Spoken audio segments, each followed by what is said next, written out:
leave it to the professionals.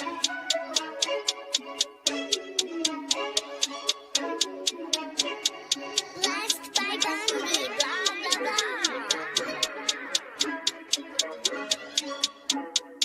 Started off with a bit, now I got coin. I see where y'all going. Been poppin' since Web 1, hella hoes on Web 2. I was living a dream, now I'm on Web 3. And it is what it seems, topping the pyramid schemes, I'm telling you. I'll sell you a percentage on Nebula.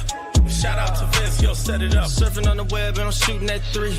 I've been goated when I got my G. I'm an alien boy from a different planet, yeah. So I got my drink, I'm riding in the 1920s Model T Ford. Call her Era Lord. Call me Levi, playing on the keys, boy. And I'm about to put my gloves on. If I said it, then I meant that. Yeah, I like that one, I'm about to get that. Crash that whip for the drumsticks, whiplash. I'm about to get them all. Are you with that? In a white boat, surrounded by blue. I want one, but I got a cop too. I wanna fly high in the sky, arms out wide, trying to soar from a bird's eye view. I'm on fire, Ricky, Bobby, cracking the pavement, Whitney, Bobby. I'm a Saki bomb, Hiroshima, Nagasaki. Bruce Wayne been a dog, and I keep it 101, cause I'm feeling kinda spotty. You sipping on some rock and I'm sipping on octane. The only thing around my neck is the Started off with a blockchain. bit, now I got coin. I see where y'all going. Been poppin' since Web 1, hella hoes on Web 2. I was living a dream, now I'm on Web 3. And it is what it seems, topping the pyramid schemes, I'm telling you. I'll sell you a percentage on Nebula. Shout out to Vince, yo, set it up. NFT, Twitter, blockchain. Seeing with the ghosts and we ballin' like the Brown James. Crypto. We can make a trade, get the memo. Reviews not falling for the FOMO. Listening to Coffee with Captain. You know we worldwide, they loco. I ain't never gonna stop rapping. Orlando, yeah, we working magic. We rocking Ethereum NFTs. I just went and caught me a half base. Man, I got a shout out Started to off with a Body. bit, now I got coin. I see where y'all going. Been poppin' since Web 1, hella hoes on Web 2. I was living a dream, now I'm on Web 3. And it is what it seems, topping the pyramid schemes, I'm telling you. I'll sell you a percentage on Nebula. Shout out to Vince, yo, set it up. Breaking the mood to choose one, but they got knowledge to move, son. I'm shocking in shades with my brother in shoes. Yeah, them blues is coming. Even though it's hard to pick, eeny, mighty, mo, soda on the mix, no biting lips, it's time to go. Index number 1, no thumbs up, you gotta scroll. Looking at the ghost in studio, it's time to go. I had a helmet on by myself until I met a mask that wanted to have a face off. So I had to bring my chainsaw, full tank of gas in the drive with my brakes off. I'm A1, but a different kind of steak sauce. Welcome to Coffee with Captain, powered by ApeCoin, where we dive into all things crypto, NFTs, Web3, and cutting-edge technology. Remember, nothing here is financial advice. Early-stage tech can be exceptionally volatile and risky. So grab your coffee and join Cap and Steve for today's conversation. Welcome to the future.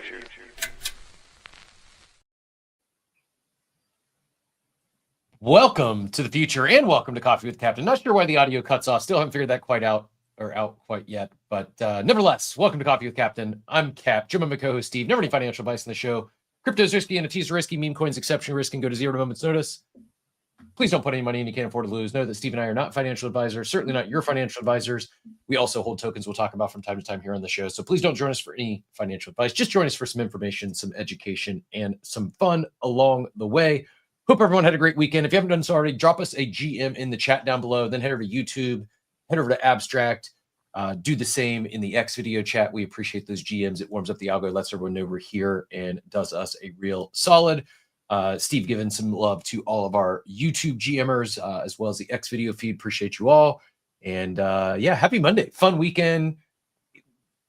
I'm like withdrawal of NFL draft, but we might get into a little bit of draft cold open material, and then get into kind of a busy weekend in Web3. I don't quite understand why we're going up as aggressively as we are, but I'm not going to complain. GM Steve, how you doing, sir? Yeah, GM, don't say anything, don't touch anything. I only need another 3x.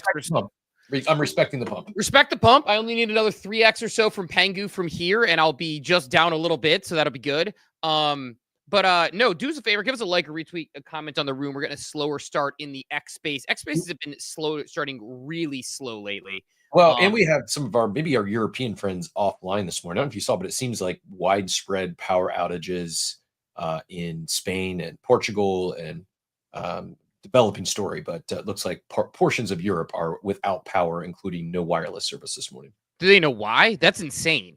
Do you want to talk about the scariest Trains, thing? I mean, everything's down. Complete major blackouts throughout parts of Europe. So yeah, we will first world problems that X is off to a slow start. But yeah, that is you think about like mass transportation in particular, that becomes really scary. Yeah, that's it's kind of a terrifying.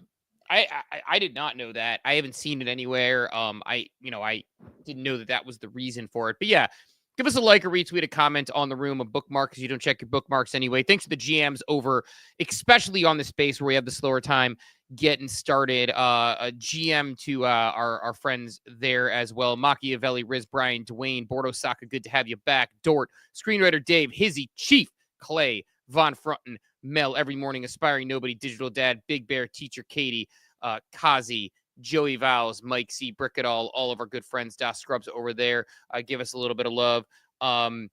Give us a, again, show up at the abstract. We appreciate everyone going over there on Caps Abstract this morning and everybody in all of the chats and all of the YouTubes.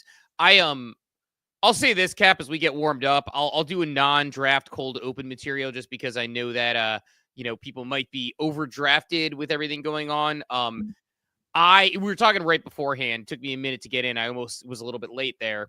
I reset. So ChatGPT this weekend, I was doing some deep writing and some deep work, and ChatGPT is like my sort of editor, my co-author. My co-author is probably aggressive because I do all the writing, but I'll have it like look for errors and stuff, or be like, hey, can you help me get word echo out of the second sentence? Or here's like 5 headers I'm thinking about. What do you think? And are there little nuances you can have? And you can use it just like an editor. It's amazing. In that sense that I don't think it replaces writing, but it enhances writing. My writing is definitely better as a result of it. Especially anything that requires any sort of research. Oh yeah. It's like even if it's like easy research, like I'll give it right back to you, but then similar story this weekend. I don't write nearly as much as you, but did a draft recap and I wrote the whole thing, but instead of going to like ESPN and getting the draft team by team, I could just talk with ChatGPT and it was accurate, and going back and forth to help sculpt a thread, which I think I'm going to redo it and try an article. And I know most of my non-Web3 stuff gets nerfed anyways, but the point being is it's so much easier for back and forth. Anything that requires research, it's a 10x tool.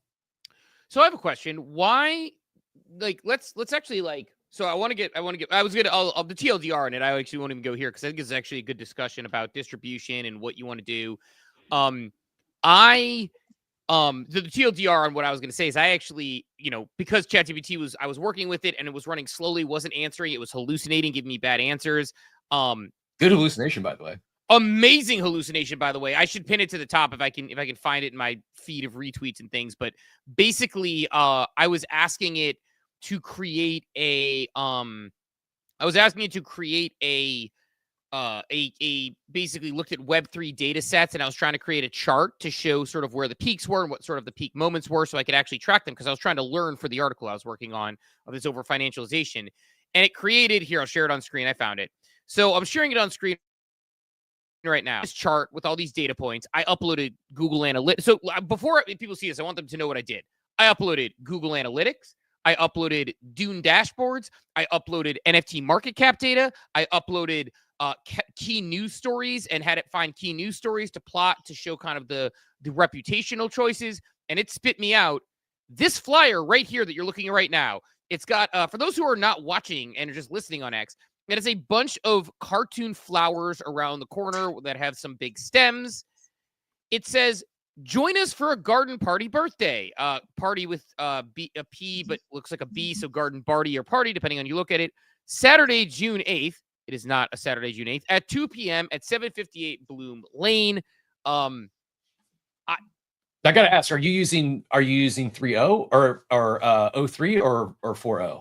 This happened on by the way, their naming conventions might be the worst of any tech awful company. because 03 is 03 is better than 4.0. Like, well, better, but it's just horrible. Like, come up with better than it's just bad. Like It's like I'll get off the naming conventions, but it's downright awful. I think names should be more directive. Like Microsoft Windows 95 was very obvious when you went to like 2000 and all the other things. Like Apple, I don't love their naming conventions either. Apple's like, hey, have you done the leopard, tiger, snow bear update? And I'm like, is that better than the ocelot, chimpanzee, sloth update? And they're like, well, no, but it's a little, it's in between that and the Yeti crab, blue whale update. It's like, just tell me what it is and which one's better. Put a number on it. But yeah, so I used this. This was in the 4.0 model. I did mess around with the 03 as well. So for people who don't know, the 4.0 model is their general advanced reasoning model. You pay $20 a month for that. You get unlimited access to. The 03 model is you have limited prompts to do like much deeper in-depth research. But yeah, so it spit me out a flyer for a garden party on Saturday, June 8th at 2 p.m. at 758 Bloom Lane. Part of me thinks this is a Black Mirror episode and I need to go there on June 8th at 2 p.m., but I don't think that's a Saturday. So do I wait for when it is Saturday, June 8th next at 2 p.m.? Find Bloom Lane. Someone found a Bloom Road that's a retirement home. That would be a crazy futuristic look into my life potentially. And I think there is a 758 random Bloom Lane in Pennsylvania. So I don't know. Feels like I could be about opening up a portal to another dimension. Who knows? Or it's just hallucinating. But anyway, it was being really difficult and really slow. And then I noticed on my mobile, it was being a little quicker. I'm like, maybe it's my computer. So I restarted it. Didn't help. I cleared all my cookies, all my cache, all my things for the past ever. Because normally I'll clear like a year or a week or whatever. Cleared all of it. And ended up, Bon Front, big fan of the 03 model. Output is insane. I've had mixed mixed sort of results so far, but I think this weekend it was kind of crazy. It's back on track this morning, by the way. I was able to use it this morning, just fine. So something went off. But yeah, man, it was an interesting time. Here's my question I want to go back to though, because like while we're cold opening, I think it's good to talk about like sort of different things we do, content distribution. So as an example, and again, slow start. European friends are out of power and cell service. So do us a favor, like, retweet, comment on the room to help get it warmed up. Why wouldn't you just start a separate daily fantasy Substack that tracks everything? You'd be able to track all your baseball stuff. You'd be able to track all this. You could have ChatGPT help you write it. Like, why don't you just have ChatGPT help you come up with a cool name for a catchy Substack that you do all your fantasy stuff on. And then you have your sort of passion side project on the Substack. Because when you put it on X, if it doesn't catch the algo or it doesn't go off, it's a moment in time. And even if it got 1 million impressions, people are going to forget about it in like a week. So why wouldn't you start a more permanent place like a Substack or something? No, it makes sense. I need to figure out whether I do that route or an alternate X account. I want to do something. I just don't know yet. See, because like I would say whether Substack or Medium or Mirror or somewhere where it is. The reality is I don't have distribution in any other channel other than X. There's just no other channel I've grown anything remotely close to the distribution here. It's just I need to find a way to interweave other non-crypto stuff. Like the algo it works very well, and it also makes it can become very limiting, I feel. So I guess that's kind of what I'm saying as far as like you have this distribution channel on X. You could drive people to your Substack from there and at least grow it slowly. All you need is like one big hit from some fantasy person. Like you need a catchy graphic, like that. Like imagine that tweet you did up. I'm making it up. This is my marketing mind. ChatGPT would figure this out better than me, I'm sure. Or if I had real time to think about it. But it's like you have like sort of a graphic that shows the biggest, winners of the draft or biggest like daily fantasy winners and where you have it. And you have like number 1, this, number 2, question mark, number 3, this team with this player. And you have some, imagery on it. And it directs people in the second comment to a post that has the entirely written down with imagery to match it. Like, I think that to me, like, I think the X thread is good, but I think, again, if you don't catch the algorithm, but even if you do, it doesn't sort of live forever. Whereas then if you have it on a Substack and you're right, people Google it and they can find it forever. X search is a nightmare. I try to find my own tweets that I know where I interacted with someone from like a year ago. Advanced search. It's the only way I get it to work. Even then, it's bad. Even then, I don't always find it. It's so like for you, you have such a rich knowledge. Why is that? Can someone technically explain to us why in the year 2025, while it's not just X search, there's a lot of search that's not Google search or an LLM that's really bad. Like, can't AI help fix this for companies like X? Like, why? Like, it's incomprehensibly bad at times. Like, just doesn't, like, what it'll return makes no logical sense. Whether it's an old post you had, whether you're searching for someone, like how, like, why is it so technically difficult in today's age that search is a challenge? No, it's very real, and it doesn't just return things irrelevant. It's like gives me accounts I don't follow that didn't have the same thing, and they'll just return like I'll be searching for like an interaction I had with you, and it'll serve me like, you know, like the top result will be like captain of the, Manitouk, Wisconsin Grizzly Bears had a home run today in a AAA game in 1999. And it's like, why are you serving me this when I search for me and Captain, Zwingley's interaction? Or I'll be like Chris Jordan and spelled correctly. It'll be like, Michael Jordan and, is, at North Carolina this weekend in his private jet. And I'm like, it's just so irrelevant. And I don't understand why. And so, yeah, like I think like with your depth of knowledge, like I mean, I've said before, like, there are different projects you work on. Coffee with Captain's obviously utmost important to us every single morning. And I want to do a little more long form writing. I'm going to post on a Substack. I'm going to share that on LinkedIn. I'm going to share that on, other channels. I'm going to, set up that and just have this like, sort of approachable area where people can then ultimately, learn more about like the deep things that I want to actually write about and talk about and do. So I'm creating like a separate like Substack or whatever, because I've realized I need to expand distribution. The other thing is platform risk, is that if I use X, despite the fact that it's my biggest platform, and I don't continue to try to grow other channels, X might one day decide they just want to have me suspended, and it's impossible. Like Blockchain Ninja, the guy who got people off X suspension, somehow got his account suspended and hasn't been able to get it back for a while. It's like, that could happen to any of us. Like, it is like this free speech platform where yet certain viewpoints are pushed. And if you get knocked off, you have trouble getting back on. And I love X. Like, I'm not saying this disparagingly about the platform in the sense that like, this has been a career maker for us in that way. But I'm always worried about that platform risk. And so I'm, my intention is probably to expand that out. And part of that's going to be like a Substack. And I think you could do a really good job with daily fantasy stuff, especially with the, the way you were cooking baseball. You could have been sharing that journey. And then it just takes a few people to catch on what you've done, and people will subscribe to you because naturally, like, that's one of those meritocracy moments where a Substack is basically like a newsletter that lets you subscribe to people's blog posts. Why wouldn't people subscribe to your daily fantasy takes if you are cooking baseball and playing football exactly correct before the draft, and you're giving these deep analytical strategies? Like, so that's my that's my thought, is like, you should probably start a separate place for that to live. Even if you post the thread on X2, you should have like a place where it lives more permanently, because then you have that on the record. And like, you have those moments beforehand where like when you're right about these draft teams, or you do this and then you reevaluate it in 6 months to see how right you are, and you reevaluate it in a year to see how right you were. And it's like, I just think there's a lot of potential there versus just the X thread. And that's great advice. And the other is, best case scenario, we run pure one of these years and ship one of these big best ball tournaments. That's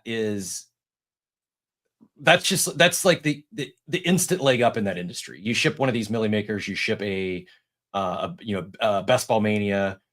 If you want to create content, like the red carpet is rolled out for you, and you're like the guest to get, you're the co-host. And then almost, again, not all of them, because certainly some just aren't into it, it's not their thing, but those that are, like, go back through time, and almost every one that has wanted to and has any sort of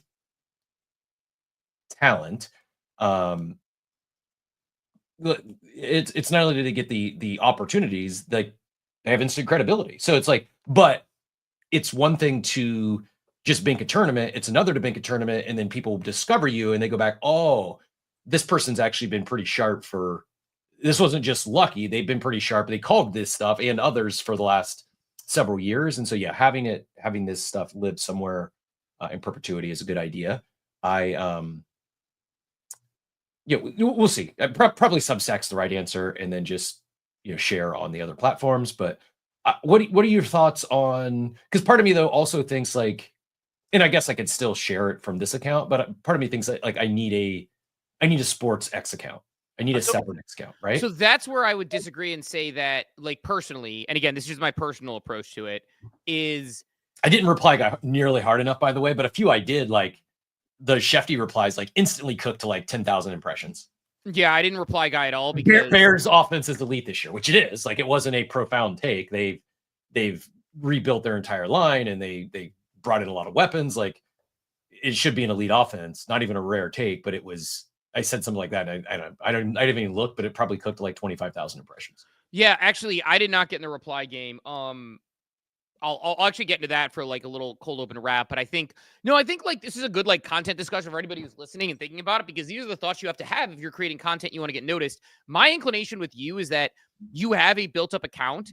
Sports gambling is tangentially related to crypto in some ways. There's a lot of crossover there. So I don't think a clean account. If you were talking about like, I don't know, if you were like a Christian influencer who is trying to argue with atheists, like I don't know if this account would cross over quite as tightly. As an example, just thinking of like random stuff that shows up on my YouTube, because I look at all these like deep debates on YouTube. If you're an astrophysicist trying to talk about, the space, I don't know if it will cross over. I think daily fantasy crosses over pretty well with crypto, and I think you got a home crowd of people who would be willing to take that advice in your current following. And I think other following would come in and not necessarily be like, oh my God, this is a crypto guy. You have even like the Billy Betts middle ground that you can talk about that hits both of them. So I think like, and I need to start getting active in those communities as well. It's like, especially Billy Betts, where it's like, it's a very much so a crossover crowd. I just, whether it's Discords or comments on other shows, because I consume a lot of content. I'm just a passive consumer. I know there's people, we've met them at, in real life events where they hear us talking, they come up and they give us a big hug, and we have no idea who this person is, but yet to them, we're like close friends because they've been a part of our life for the last several years. Like they hear us talk every day, but it's one-way communication. That's how I am with almost all this fantasy stuff. There's a very few people that I built relationships with many years ago, but most of them I've never interacted with whatsoever.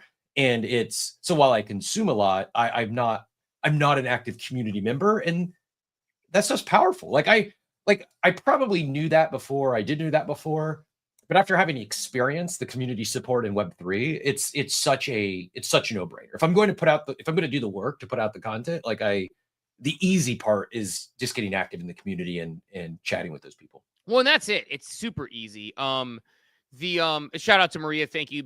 Maria said, speaking of newsletters, love the Coffee with Captain news recap in the newsletter. It goes out every Friday. Go to coffeewithcaptain.com and you can just sign up for the newsletter right there. I think that's it. I think you know the answer to the question as we're talking it through, although it's good to talk it through live. Like we talk about like good morning, talk about content distribution as we're working on getting into the news of the day. Cause it's like, I think you have a Substack that does fantasy stuff. That's where you have your dedicated fantasy stuff. You still talk about it on your X. You start to get in the replies. You're going to stick out in the replies to daily fantasy people because you have an ape, which actually is a major, people don't talk about this. One of the reasons Tebow cooks on replies, I think, is because a bunch of people with like faces or random like team avatars reply to sports tweets. He replies with an ape. It stands out. And he gets occasional people commenting being like, nice monkey JPEG, bro. So like, he ends up cooking there, right? He had a funny troll tweet yesterday that I don't think people didn't know was a troll tweet, by the way, which I think you'll get a kick out of. We'll talk about here, which is definitely relevant to the news of the day. Yeah, it only did like 1.9K, but it was funny. I'll say this, like, I think Substack, getting the replies, because here's the other thing you could do. You reply about something daily fantasy related that you liked, okay? And then when you're right about it, you go back and reply again to somebody and quote tweet your own tweet, and suddenly you start to get this reputation. So there are hacks that I think you could do based on like, because your interests cross over so much. It's almost to a degree, to make an analogy, Bunch was the CEO of an AI company. He got involved in the AI world, even though it's tangentially related to what he was doing in Web3. he got involved in AI, and now he's CEO of an AI company, and now he's credible in both worlds. And I think that's probably your move. So I think that's the move. I'm going to get working on that. Like I said, last cold open thing I'll say is I did not get in the reply game for a wholesome reason. My daughter is so into the draft. She was telling me stats that I don't know. She was looking up mock drafts. She looked up a mock draft and she came to me and she's like, I want the first she goes, I want the Texans to take a Buckeye. And I was like, oh, because to play with CJ Stroud. She goes, no, because the Texans and the Browns are tied to have the most Buckeyes in the NFL, and that would help put them over the top. And I like the Texans. I'm like, didn't know that fact till today. Then she goes, at one point, I was looking at mock drafts, and I was like, oh, I know what you're going to say, because people had the Browns taking Travion Henderson or Quinshon Judkins going in the second round, picking her for a friend's house. She's like, no, I've been looking at mock drafts all day. That's not what I'm talking about. I'm like, what are you talking about? She's like, I would like to see, I don't remember who she was talking about, go to the Cardinals. And I was like, why? And she's like, or somebody got drafted by the Cardinals. And she's like, because they played for 2 years together at Ohio State. And like with Marvin Harrison Jr. She's like, Marvin Harrison Jr. is on there. They played for 2 years together at Ohio State. She was giving me stats about records of who was drafted where. She was yelling to me about trades. She was like down the mock draft. She was keeping up with Shedeur Sanders drama. Like, so I sat there locked in with my 13-year-old daughter and did not reply on Twitter and put my phone down. That was so I missed cooking probably several million tweets in a new Twitter payout system, which pays me, I had a way worse performance this Twitter thing, and my payout doubled. So I probably could have had like a ridiculous payout if I had gotten involved in the draft. I decided not to take the ridiculous payout and put down my phone and hang with my daughter, who was just running draft stats, man. She was Adam Schefter. It's amazing. I mean, in all seriousness, massive opportunity future for her if she continues that passion and enjoyment. Like, there is a lot of people that look like you and I in the world of sports commentating and sports broadcasting. One of my new favorite follows is Annie Aguiar. Oh, Annie Aguiar. She's so funny. So funny. And really good and smart and can throw a fucking sick spiral, by the way. Has had an incredible come up just by putting out entertaining NFL content. So yeah, we may have to do, if I do start up this football fantasy Substack, we may have to get her on stream to do a best ball. By the way, an all-time line from her, she told me that if the Browns take Quinshon Judkins or Travion Henderson, it would make up for them taking a Michigan player in the first round. That, like, this is the little girl that is so it's like, she's not, I would say, deep analytical yet, but she's getting to the point where she's like starting to like she's having like internal strife about rooting for the Steelers because they got Jack Sawyer and Will Howard. And if Will Howard plays and Jack Sawyer obviously is going to play, she's like, so she's getting there. I think in a couple of years it could be interesting if it's still a thing of interest to her. Who knows? But yeah, it's funny because she's not necessarily like the gregarious personality like I am, who's like very outgoing. She's more, I would say, deeply analytical, which is really interesting to watch. So anyway, we can move through to that and kind of get through to some of the news of the day. Again, like one more ask, like, retweet, comment on the room, the people in and the space and the actual like video for X show up on Abstract, because we are slow morning over in Europe with some internet and things down. Cap, do you want to start on Artifact, or do you want to start on Pengu, or do you want to start on the market? Where do you want to begin? So I just posted up the video that Whale shared, or the clip anyways. I have not listened to it yet. I wasn't even aware of the suit until you mentioned something this morning. That was the first I'd heard of it. And it's funny because I got a text from an in real life friend last night about Artifact. And it's like, isn't this the one that you minted a super rare one for? I hope you sold it. I'm like, yeah, I did okay on that one. $5 million lawsuit. What is it? Like, what's the story? So basically, Nike went by shutting down Artifact. They are facing a $5 million class action lawsuit with claims it pulled a soft rug pull, and they're alleging that Nike hyped unregistered securities, then shut the project down, leaving investors with worthless assets, which the latter part is kind of true, I guess. But Nike, basically, for people who don't know, what happened here is, I want to open a giant can of worms here, because I think there are like a million directions to go with this, and this topic is super interesting to me. One, Nike acquired Artifact in 2021 for a reported $100 million plus. We don't know what the number is. Some people say 500, some people say 100, some people say all these wacky numbers. Upon acquiring Artifact, they basically gave holders the right to buy $500, $600 shoes, sometimes $300 shoes, didn't really offer anything else beyond that. And then in 2024, seemingly out of nowhere, although it was reported by Get Rich Nick earlier in the year, they shut down operations completely and basically said, we're leaving. The founders were out.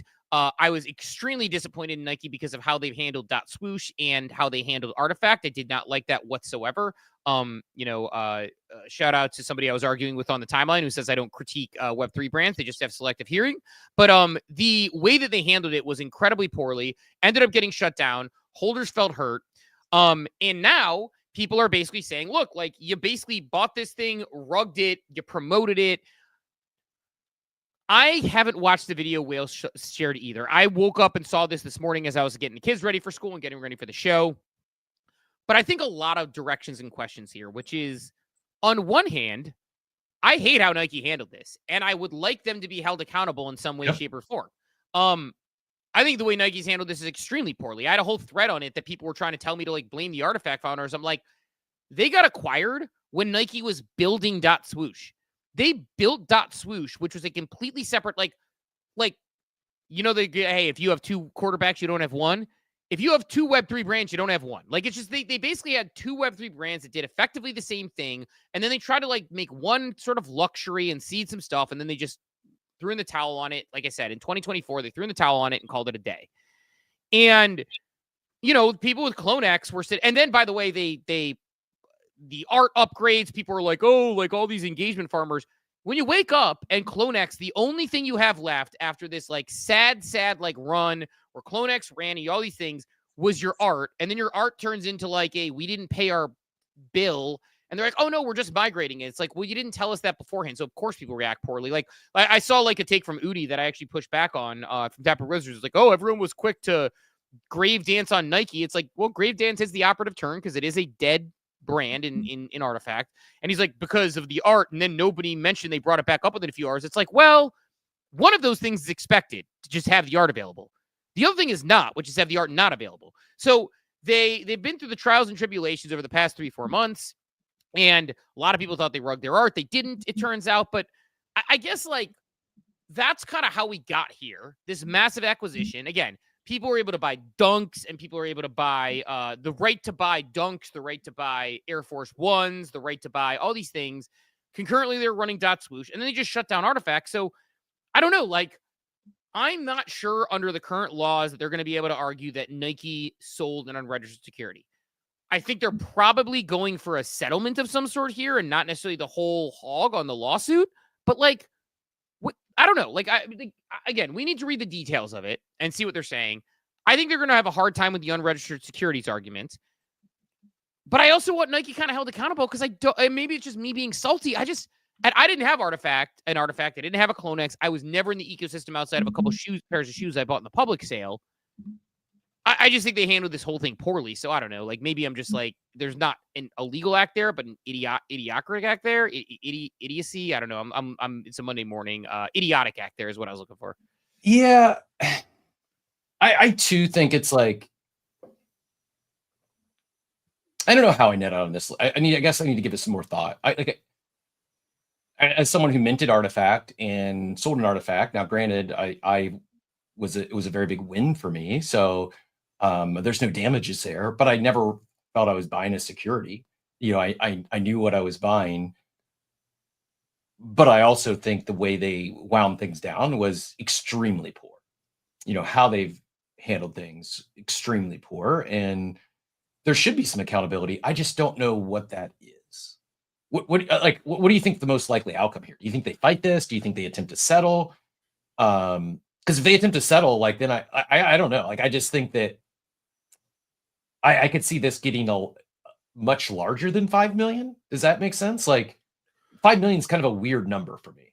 Yeah, it seems low, and I don't know what the deal. Like, honestly, I don't know what the ultimate net outcome is of this. Honestly, I actually have like no clue. I can't really Like, because if they settle, does that set like a weird precedent that other people are just going to start going after it? And also, again, is that bad? Is it bad if companies that issue securities and say like, hey, at your own risk, you purchase thing? On the other hand, is there accountability on the fact that like people bought these things hoping price will go up? Many of them, some of them did to get in the community, some of them did to get access. I don't know what the specifics around what was promised were, but like, unless they promise we're going to send this thing to the moon based on like, I don't know that an unregistered security like is going to go in lockstep here with the current idea that, I mean, meme coins are considered property and not a security. Meme coins. So I just don't know how you win this lawsuit, but I do think like Nike probably settles and everyone gets like their $5.72 who was named in the lawsuit. And that's, they basically get a gas fee for their next transaction when gas is high. And that'll probably be the outcome. But I don't know. You tell me, like, what do you think happens here? And what is your, and how do you think it's good? Do you think Nike should, like, it feels like they should be held accountable in some way. Yeah, I'm torn because, like, yes, they should, but where I am hesitant is because I do think there's been some other similar suits filed that seem just pretty like bunch of reach, pretty grifty. I don't know, like just someone made a poor financial decision and they're trying to blame someone else for that now. I don't know. Like I guess I would probably need to look more into who's filing this, who's what firms behind it. My other question is like how wide does this go in terms of media? Do you think they're going to be talking about this in mainstream or? Yeah, I mean, it's a small lawsuit. I know 5 million is like a big number for people like you and me, but for like a company like Nike, that's a drop in the bucket. I think that it's possible it's going to get like the fast money, like overview and Nike suit and blah, blah, blah. But I don't know, like it's going to cost Nike some money with some lawyer fees. Like it's going to be a pain in their ass. I feel like there's a little bit of this that's just like people are raging out a little bit because they lost money on Nike and that's that. And I get it. Like, I'm not like. I did not know that Adidas closed up shop as well. Oh, did they on their. Where Ed said they delivered merch and sneakers collab. Then they dropped PFP art and then they've now closed X account and set Discord to read only. I did not know that. I knew they,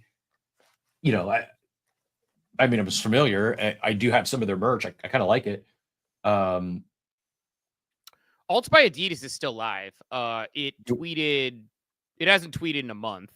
So there's some questions there for sure. But I'm not sure Adidas fully shut down shop. I think that here's the thing. Like, the difference between, like, I don't want these large companies to be a Web3 company. I want these like Web3 companies to be, I want Web3 to be part of what they do. Like I don't want it to be like they're a Web3 company. Like Alts by Adidas, like Dot Swoosh by Nike, like just make it part of your business where you have token gated drops that helps people. Like make it so that when I buy a pair of Adidas shoes, I can scan a token for owning them because I'm owning them and wearing them. Use some sort of a move to earn mechanism, or like if if there's a high demand pair of Nikes that come out and I own them as a collector or a person who wears them, and I scan an NFC chip that proves that, let me in for a token gated drop. Like, why is it that hard, like, to do that? Like, that's how I use this. If I'm one of these companies, I don't think it needs to be or if you want to build a community around what you do, but I would argue that Nike of all companies least needs to build a community online that is excited about their brand and promotes it outside of it. I would argue they need to, this is where I'm just I get thrown off is so many people mess around with Web3. Just use the tech for what it makes sense for you to do. It's just technology. It's not it has to be some new different thing. Nike doesn't need to a brand like Starbucks benefited from having people want more than just the coffee and building an online community. They did have a group of enthusiasts, but focusing that benefited. Whether Nike does or not is a good question to ask, but Nike needs token gated technology for drops. That would be a really smart move by them. let alone if they have vaulted items that you have the opportunity to claim, where Nike has a vault that they've got warehouses. Imagine if all these Jordans that they sell went to people who had vaulted things, and Nike could just take a 2% of every secondary sale on these rare Jordans without someone having to claim them and store them and own them. Like, this is how Nike can use the technology. Make your desired shoes an RWA that people can claim or not claim. And again, maybe a logistics person would tell me this doesn't make sense, or from a cost perspective, it doesn't add up. I'm totally here to buy that if that secondary revenue doesn't work out. But that's just an example of how, like, you could use this versus like making it like, I don't think Adidas needs to be like, this is our Web3 division and this is Adidas. It needs to say, how does Web3 make sense for our entire company to reward our holders and our most loyal fans? So that's what I run into a little bit with that, more so than like, I don't know, like what happens in the Nike lawsuit, I don't know. But like how you use the technology, and I'm not knocking anybody from early experimentation, but like that's what I think the difference is here and what people should be looking at. It's sad. It's really frustrating that in one sense, it was early experimentation. In hindsight, probably too early during unknown, regulatory uncertainty. And for a variety of reasons, these big brands decided to close up shop. Whereas if they just pass, I actually think there's going to be some who didn't jump in 21, 22. They make their entry or introduction. They introduce blockchain tech and Web3 tech into their business today for the first time. I could see them being long-term sustainable winners. Yeah, I agree. And I think that should be the plan. I also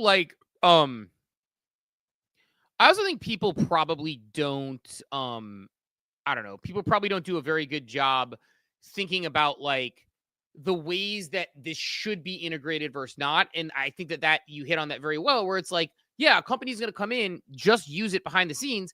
I also think people like fail to realize how big the regulatory environment was. Like, again, all these conversations about like, oh, these PFPs or this other company sucked or they didn't do this. Like, why do you think Gary is trying to get VeeFriends now? Yes, the dust has settled. Yes, they've continued to build. Yes, they built a real brand behind the scenes.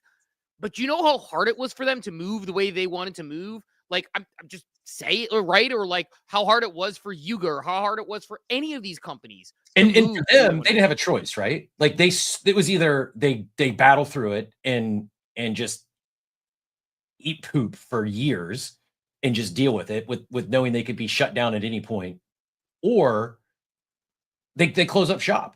Whereas like the Nikes, the Starbucks, the Adidas of the world, they didn't need this. They just don't need the risk or the headache. It was such a, as far as financially, a rounding error for all these big corporations. It's just not worth it. It's much easier to walk away when things get messy, where the startups had no choice. So it's like, I know we it's not to glaze the Gargas and the Lucas and the Garys of the world. And we've given Garga flowers many times for coming back when he didn't have to. The guy could be done off an island to come back in this space. Like, I think we all, whether you rock a PFP or you love Zagabond or you hate Zagabond, I think we all, if you're here and you appreciate crypto in this space, like we all should be grateful for all those founders, whether you're a fan of them or you hate them, because the easy thing to do was just been to go away when things got hard, regulatory and, from that standpoint, it would have been easier just to say, okay, we're not just fighting competitors in our industry. We're fighting much larger competitors that have much more power and control and are in funding. So much respect to all of them that kept battling. And yeah, I do. My big takeaway is it's really unfortunate and sad for those big brands who were the early movers, but I think we'll look back at just maybe moved too early and didn't do it the right way. Some of them, not all, some of them lean way too much into the PFP angle of NFTs because that's what was hot. That was the mania. Whereas the reality is the technology itself and what they could unlock by enhancing their existing offerings, leveraging the tech. I think we'll see some that go that route now. Maybe a PFP, launch comes down the road and is like a small part of their blockchain strategy. But I just think in hindsight, too many of them led with that. And that just for many reasons wasn't the answer. And I think the regulatory stuff on top of it probably played a big role. I think there's a couple things here too. I mean, to your point about the regulatory stuff and like sort of the risk, look at DraftKings. DraftKings had rainmakers. People were enjoying the product, using the product, but they faced a lawsuit, which at the time, based on the regulatory environment, left a lot of things up into interpretation.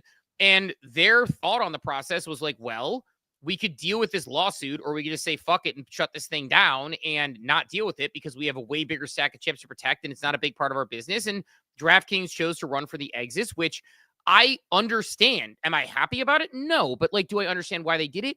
Yes. And I also think a lot of these brands got... Oh, go ahead. Do you think any of them ever come back?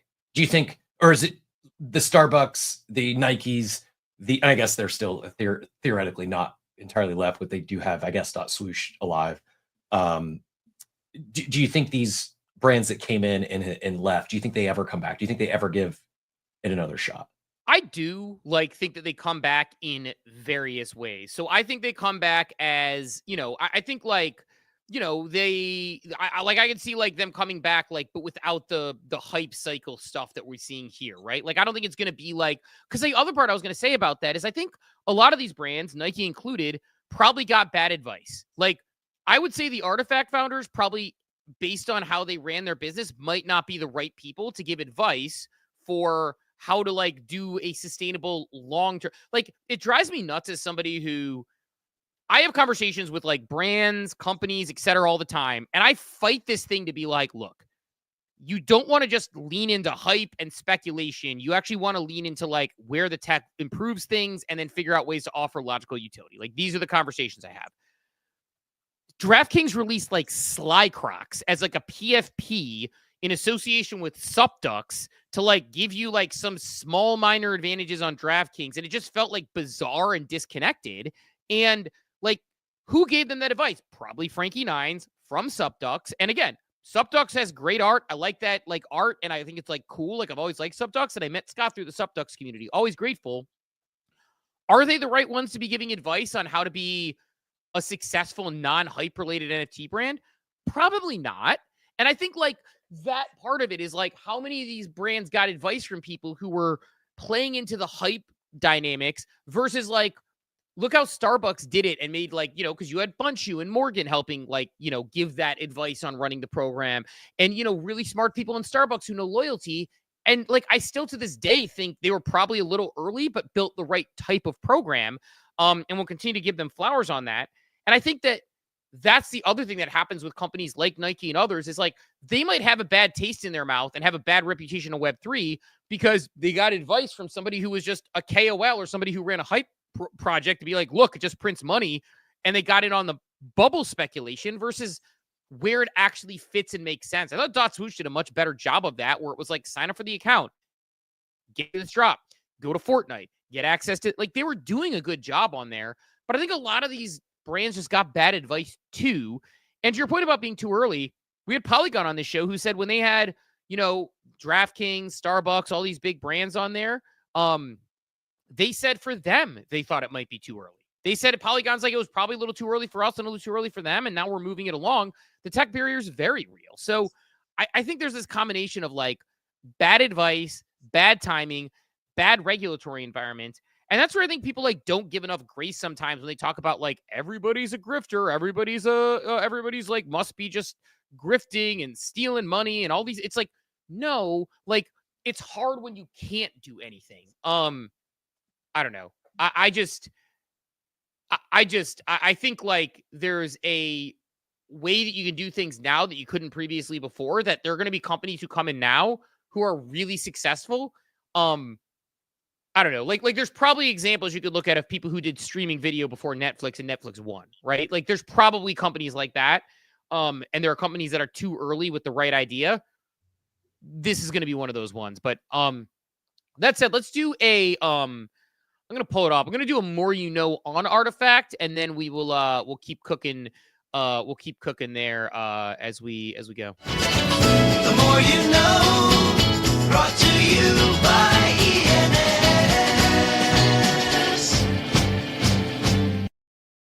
It's time for The More You Know, brought to you by our friends over at ENS. And today we're talking a little bit of Artifact. We've talked about Artifact. We've talked about the Nike lawsuit. But do you know the history of Artifact? They exploded onto the Web3 scene in 2020, blending digital fashion, sneakers, and NFTs with cutting-edge, gaming-inspired aesthetics. Early collabs include artists like Ferocious and drops like Clone X, built with Takashi Murakami, but bringing the NFT world into a new world of digital fashion. Their success caught Nike's attention in late 2021. Nike acquired Artifact, marking one of the first major Web3 brand successful acquisitions. But post-acquisition, momentum shifted. Clone X struggled to maintain its early hype, delays and communication issues mounted, and the NFT bear amplified frustrations. Despite forging events and physical sneaker drops, the community trust eroded, and in 2024, the Artifact founders left, and Nike officially shut down operations on Artifact as a standalone brand, folding it into Nike's broader digital initiatives. What started as one of the brightest lights in Web3 fashion ultimately became a cautionary tale, a clash between decentralized culture and corporate control. And that was The More You Know, brought to you by ENS. ENS does more than you know, not just anchoring your name across Web3, but anchoring it across the internet. It's your identity, simple, memorable, and unmistakably yours. Security, interoperability, and ease of use. Go to ens.domains to learn more and secure your ENS domain. So I don't know, man. I just, which reminds me, I still need to do a new market update jingle for Payne. So I owe him that. I said I was going to get it to him on Friday. I did not. Busy weekend. But yeah, I don't know. It's like it's regulatory issues, confusion. I think a lot goes into this. I don't think these people like have to win this lawsuit. Maybe they get a settlement, but I feel like this is like, you know, people talked about a Moonbirds settlement before and a Moonbirds class action lawsuit. You can say what you want to say about Mr. Kevin Rose, whether you like him, whether you don't like him. I think he has a pretty bad reputation in Web3. His ethos profile would say that. But like, he's made the point before, like he slipped in when he was on our show at one point. He's like, you know, people are upset about the CC0, even though we have the right to do that. It was in the terms and conditions when they minted. He like says it slowly and then goes back into his thing. I think most of these brands probably have good enough lawyers that cover them legally, and it's a pain in the ass. I think Nike's certainly one of them. Like, do they settle? Maybe. If they get called unregistered securities, though, in court, I actually think it's bad for NFTs ultimately. Like, I think it's bad for the technology, and that's the part that I get stuck with is like, I don't like Nike. I don't like what they did here, but it's probably bad for the space if this goes south for them. Yep, I agree. Yeah, torn. Like there needs to be some accountability. I wish it wasn't this approach, but I don't even know what accountability looks like. I don't have a better solution. That's my struggle is I don't have a good answer for how they can like feel like they have actually like be, you know, sort of be fair to like where we're at like with this thing. But I don't know. It's a tough one. We'll continue to see it evolve. I think, you know, we've actually, you know, we're seeing people who are like sticking around and coming through and continuing to push that community angle and push it. We talked about Gary. He's been giving away VFriends left and right and getting people in the community. We've got people to join the community. We've had like 3 tweets recently where people that have listened to our show like went and bought VFriends. That's pretty cool to see because it's a good place to be. So I don't know. Like people are moving. It's just I don't know. I don't know where this nets out. Like I just wonder like who like it is rare that a company like Uber will go completely against the regulatory environment and just say, fuck it, we're doing this thing anyway. I just think people underestimate how difficult it is when you're being debanked to try and build a company, or when you have regulators calling you, telling you don't do this stuff. Like it's hard. It's very hard. So, and people underestimate that one. But Cap, what else? I have another couple other things, but what else is on your mind besides the Nike artifact? Because I think that's a huge piece of news. Probably not a lot to like talk about or discuss. There was a big like $300 million Bitcoin hack of some sort, and hackers attempted to launder, shot up the price of a privacy coin, an altcoin. I don't know. I don't know much else to say other than Zach XPT caught another, $300 million hack. The one thing about Bitcoin that's actually worth putting up, Tyler just shared this. He saw it this morning. I don't know if you saw this, and I'm not sure how this works or if anybody has thoughts on how this works. Tyler did it, just shared. Coinbase to launch yield institutional fund offering yield on Bitcoin. Haven't read it so much. How do you offer yield on Bitcoin? Like, where does that happen? Where are you getting yield on Bitcoin from Coinbase? How does that work? I get stable coins. I understand how you get yield on stable coins. It makes sense. Yield on Bitcoin doesn't make sense to me. So I don't know. Like, if that's, you mentioned like the Bitcoin hack. That's another big piece of news because you could buy a Bitcoin fund. Like, it feels like, I know it's not exactly this, but it's like you have a Bitcoin fund, you get yield on Bitcoin. That's like better than just owning Bitcoin because you're owning Bitcoin, getting access to it, and getting yield. Like, I don't understand how that works, but that feels like a pretty awesome deal. No? Yeah, I would have to read more into it. I'm guessing it'll be minor. They're going to go take the capital and go get 5% on it and pay back 1-2%. I don't know, but so like they have USDC involved in the fund type thing, and then they get like a 7% yield on however they're using the money, and then they would give like a 2% yield back to those who are holding it, and everyone. I mean, either way, win-win. I mean, like, it's an interesting thought about like everyone's like, I know it's not your keys, not your crypto. You want to own Bitcoin, but like, I don't know, man. Like, do you want to own Bitcoin? Like, for the average person, like, why would you own Bitcoin that gets yield? Like, it feels like that's probably a logical thing if that can exist versus actually owning the asset for some of the people. Because a lot of people are buying this in. For the average person, yes. I mean, like, Bitcoin DeFi is a thing and growing. I mean, you participate with Liquidium. You get yield on your Bitcoin. Most average consumers are not going to do that. But if it was just a matter of, I guess it would make like, Bitcoin ETFs a lot more, interesting to the average person than just buying their own Bitcoin if there was a yield component. Yes. Yeah. So I think that would be an interesting one for sure. Did not see the Bitcoin hack though. Always a good reminder that like nobody hacks the blockchain, but you can get hacked or social engineered in many, many different ways on your machine or otherwise. So, be careful out there. We always talk about it. Make sure you are protecting your wallet. Make sure you're protecting yourself with these things, and make sure you are not letting these things get too out of hand. Another one, Cap, going up. XMR was the privacy coin. When they attempted to launder. I just pinned the post up top. When they laundered the funds, they did so through 6+ instant exchanges swapped for XMR, causing the XMR price to spike 50%. Yeah, it doesn't do good for. I mean, man, crypto is such an interesting. It's probably the most complex industry I've ever. Is there a more complex industry than crypto right now, or period ever? Like, can you ever think of a more complex industry than crypto, where there's this world-changing tech that could be completely non-financial? Like, you could put your driver's license on a blockchain, and that's better than it exists right now. But then there's also this thing like Bitcoin, which is digital gold. And then there's also like these things, NFTs, which can be brand anchors. And there's also just like a casino that exists, both literal and figurative casinos that exist. Like, there's never been an industry like this. It's so bizarre. Like the way it operates, like nothing like it. Yeah, I agree. And then you have the community element on top of it. Teacher Katie in the chat and Abstract says last night Josh Emmett, he owns some VFriends, was on the To the Moon Whatnot stream to help raise money for one of the VFriends communities who's battling breast cancer. It was so cool. Mush asks, serious question, can we expect mass adoption when there's a major hack every couple weeks? I think so. I don't expect we'll see mass decentralized adoption. But I do think, I don't know, I shouldn't say this, but there's probably a bank robbery every few weeks. Like, there's probably some sort of major financial crime every few weeks that we don't really think about or make a big deal about.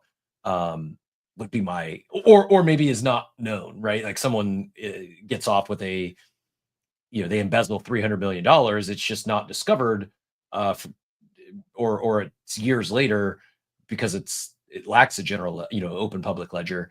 I don't know. Is that too naive, Steve?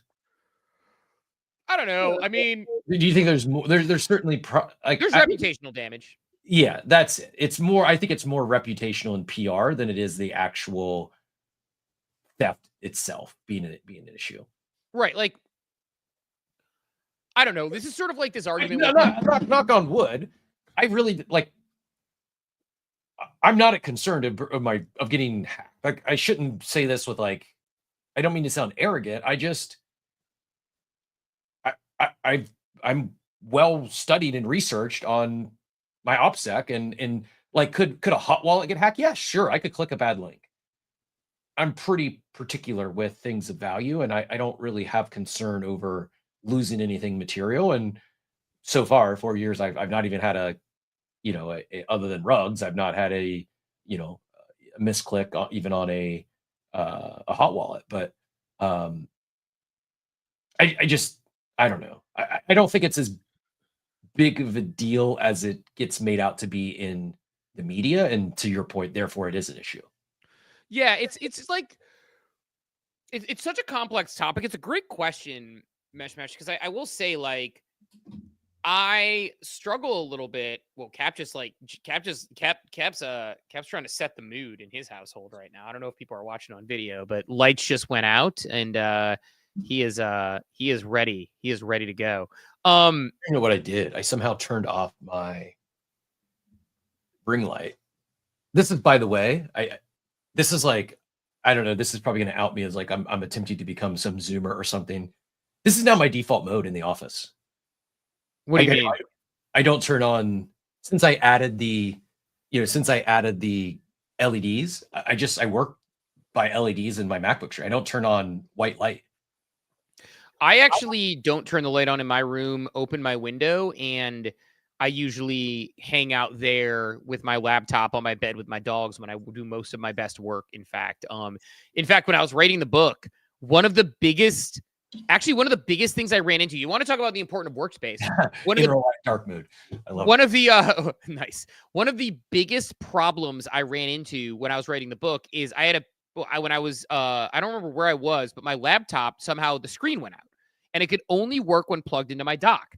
And like Scott noticed that like I had like been on edge and unable to like write as well as I wanted to. And I was like, yeah, I need to get my laptop fixed. And I've been like trying to write in my basement plugged into my docks, but I only write on my bed or outside or in certain places. I can't work and do like deep writing right here in this desk. This is for Zoom calls. I don't know if it's a mental thing. I don't know what it is. So how you work matters. I do my best work. Sometimes I take calls and I'm not on video and people are like, where are you? I'm like, sounds weird. I'm sitting in my bed with my dogs, like sitting up because this is where I do my best work. So take it or leave it. But I think the conversation you made is complicated, or you brought up was complicated, right? Because we argue about AGI all the time. Like, did you see this? This is other news. We'll hit on this next. But did you see the CZ, his take? What was it? He said he believes Bitcoin was created by AGI from the future. AGI from the future. Got it. I don't know. I get more and more convinced that we actually are living in a simulation and we're not real, like every day. I swear to God. I have in real life friend who is not in Bitcoin. He's a good friend. Like, we talk all the time. We own property together. He blogged about Bitcoin in 2013. And his thesis was, he holds none, but he blogged about Bitcoin in 2013 with a thesis that it's created by AGI. Yeah, It's already here. This is take. Yeah, I don't think so based on the fact. I mean, look, I don't think so based on the fact that we have, like, when you look at the Bitcoin documentary and all those people in it, and you can tell that they have some semblance of an idea of who Satoshi Nakamoto is, and they're kind of like being coy about it. Like, so I think like that one's probably out the window. 50-50. It's either AGI or Jack Dorsey. Jack Dorsey is an interesting theory. The most logical, like, of all the takes, it's probably the most compelling I've heard yet. Well, I mean, Hal Finney, I think, is the most compelling. He had the first Bitcoin transaction sending it to himself. Like, what do you do when you're testing a product? You send, or you're trying to, like, when you get, like, what did you do when, like, we got paid for a sponsorship opportunity recently. What did you do? You sent me $5 first to test it. That's literally what Hal Finney did. Like, so I think Hal Finney, who is no longer alive, is like the easiest, most logical option. Like, I don't know why people are like, well, Hal Finney was running a marathon when, like, this forum post went out. I swear, it's, I don't know, man. Like he at least knew who it was, and I don't think it was AGI who created Bitcoin. However, the simulation theory is wild. Like, I saw a scene from a baseball game recently where the same exact sequence happened to both teams in the same inning, where like the shortstop went to get the ball, bounced off his glove, second baseman behind him caught it, threw it to first base. I think they barely threw him out, or in both cases, the runner was safe, one of them. But it was like, it's a wild coincidence to have like the same exact scenario play out. But like the odds are astronomical. And I know people will tell you, well, that's randomization and blah, blah, blah.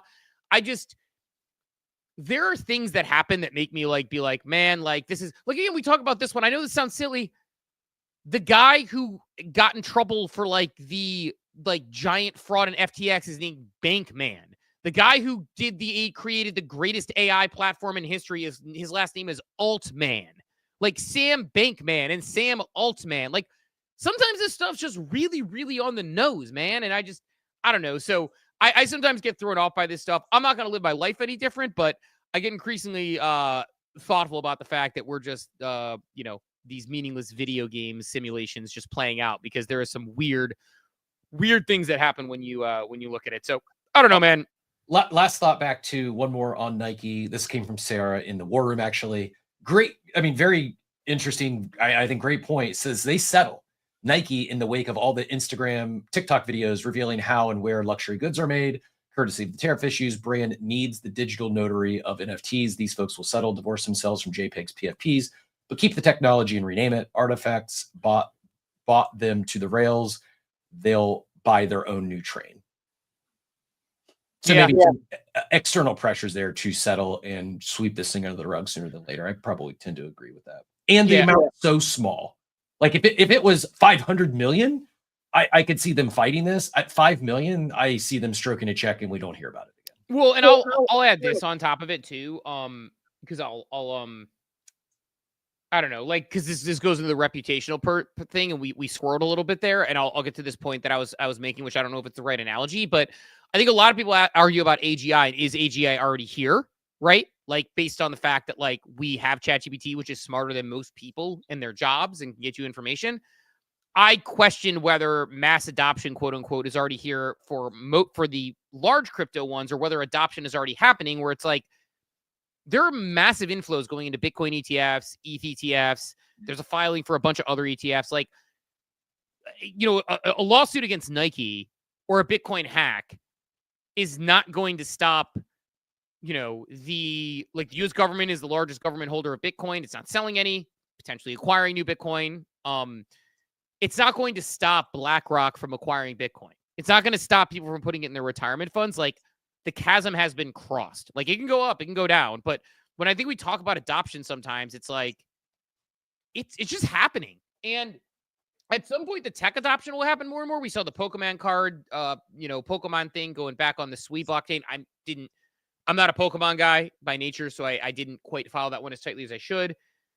I think it's just going to happen. I think it's just happening right now, and I don't think it changes anything. I think the reputation, like, what I think is, like, people, you want to talk about conspiracy theorists, they can do this masterfully.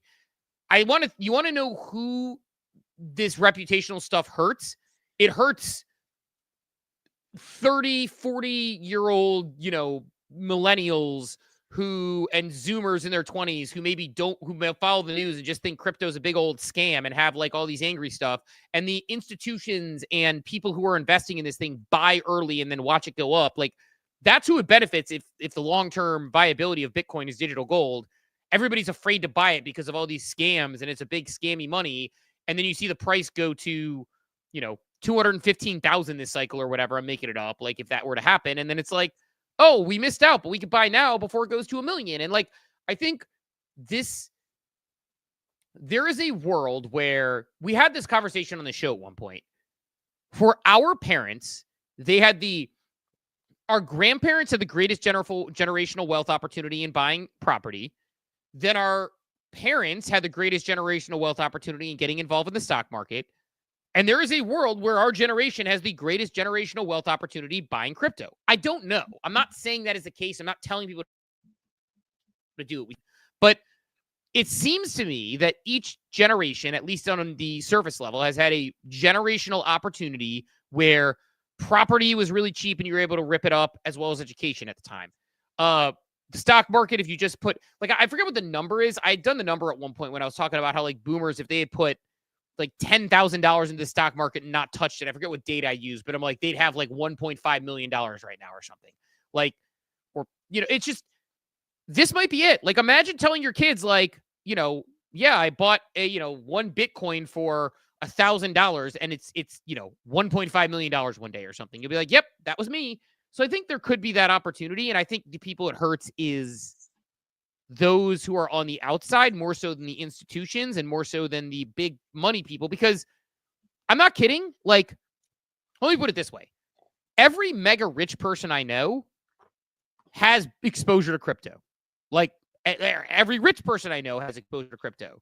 Like Chris Williamson was doing a Q&A. I mentioned Modern Finance guy. I love. He's like joking around, like, what would you tell yourself in your 20s? And he had like a good advice. But the first thing he said is like, buy Bitcoin. Haha. Like I feel like this is this thing that like there are these things that like rich people and people of, influence have access to or know early on. And then there are these narratives that get spun around things. Like, there are people who didn't get involved in the stock market who were like in the lower income sector because they thought it was not safe, even though it returned 7 to 10% on an annual basis forever. Even in the 80s, even in the 90s, there are people who thought that.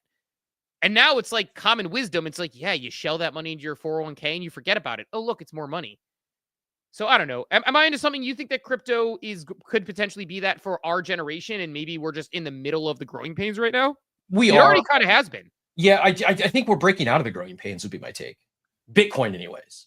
Like you mentioned it, but 3.4 billion of net inflows last week. I think I heard it was the third largest week yet. And it's just hard for me. Like, that's not going backwards. It's only going to keep getting larger. More advisors are going to recommend the 1 to 5% to their clients. Like, it's just, I don't know. The longer I'm in the space, the more bullish I become on Bitcoin. And I don't know. Yeah, maybe the media and the rugs and the theft, maybe it keeps some people from getting in. And sure, it'll delay some people. I think it's only moving forward at this point. And it's hard for me to envision it not becoming a bigger part of most, if not all, retirements and financial advisor strategies. It's bigger and bigger. And this feels like it just feels like a level up moment for the space. We haven't seen it yet in terms of price action, but we kind of have. Like, for as wild and crazy as the macro situation is, Bitcoin's 95K. It's insane. Like, it really, if we zoom out for a second, it's insane that Bitcoin is performing this well in face of, it wasn't long ago people were saying like, oh, this is more uncertainty than COVID, which is silly talk. But like, things aren't normal in the global macro sense, and Bitcoin seems to be on an up only mission right now. I think it's had its breakout, and I think this could be, a couple year stretch where to your point, people look back like, yeah, we weren't late at 100K, and maybe that's it. I still think there's going to be this magic number. I don't know what it is. I don't think it's 100K. I think people start paying attention again at 100K, but once it distances itself from 100K, because that's like there's like a magnet to 100K. Once it goes over 100K, people are, once it hits like 120, and then people start thinking, oh, now the goal is 250. I just saw, I don't know if they gave a number, but I also just saw that Standard Chartered predicts new Bitcoin all-time high in the second quarter. Says it's hard to be bearish about BTC. I still think that we're at the early portion of a bull, or I think you said it last week, like the 4-year cycles maybe aren't a thing moving forward. Yeah, it's a funny part how like we have these cycles that switch around, and people like, I think people sometimes, like, I agree, by the way, it's like, it's hilarious to say like Bitcoin continues to be the outperforming asset of all assets over the past decade. And it's like, everybody wants to be like, haha, oh, you old Bitcoin, look, it's dumping now, and the stock market isn't dumping as much. And then it rips up to 95, and like those people are quiet again until it goes back down. Like, there just comes a point when you have to say like, it feels like we are still early, but we say this a lot, but we've been saying for 4 years, we're only going to be early for so long. And I truly believe that. And I think 4 years is a blip. I made this point about like just the way things move in general. Is like when I say we're early, people are like, oh, but are we early? Like, anymore? Or like, I'll be like, we're only going to be early for so long. They'll be like, oh, that's what we were saying 4 years ago. 4 years is a blink. Like if you ask people when, Facebook being invented in 2004 or whatever, it's not like they weren't like, it's not like people care if they're invented in 2001 or 2004. It's like, if you're in now, like you're going to zoom out in 20 years. And again, I'm making it up. I'm not saying this is going to case, but if Bitcoin is $600,000 in 10 years, you're not going to be like, damn, I wasn't early when it went from 70 to 95, right? Like that's just, this is like, it's this like weird, like, conversation we have where I think because we live this day to day and it's so volatile day to day, we forget what being early really means. And I think part of it's how we frame things. Like we think we're late because we didn't shove all in it. Like, and since we've been active in this space, like $16,000 Bitcoin, it seems like, oh my God, that's almost freaking 10x. $84,000 ago, $80,000 ago.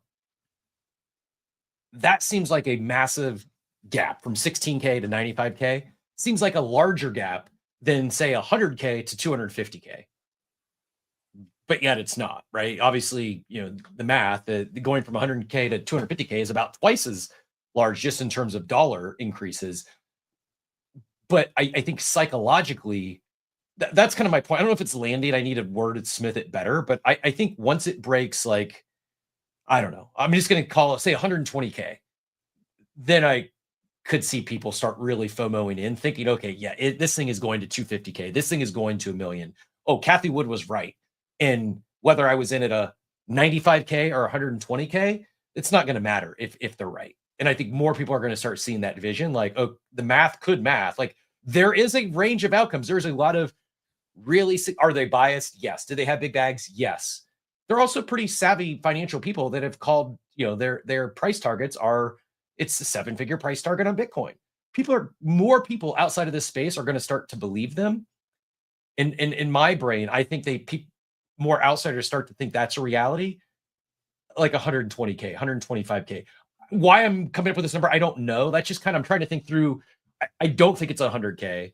I think I think we might be range bound there for a while. But once it breaks that magic number that I don't know what it is, I could see it just ripping up to, multiples that seem crazy to us today. There are chartists who are going to be able to tell you what that number is a little bit more accurately. But yeah, it's that. It's I don't know what that number is either, but I agree. And I was actually going to say 125K when you were kind of like struggling to have a number. I was going to say like maybe 125K.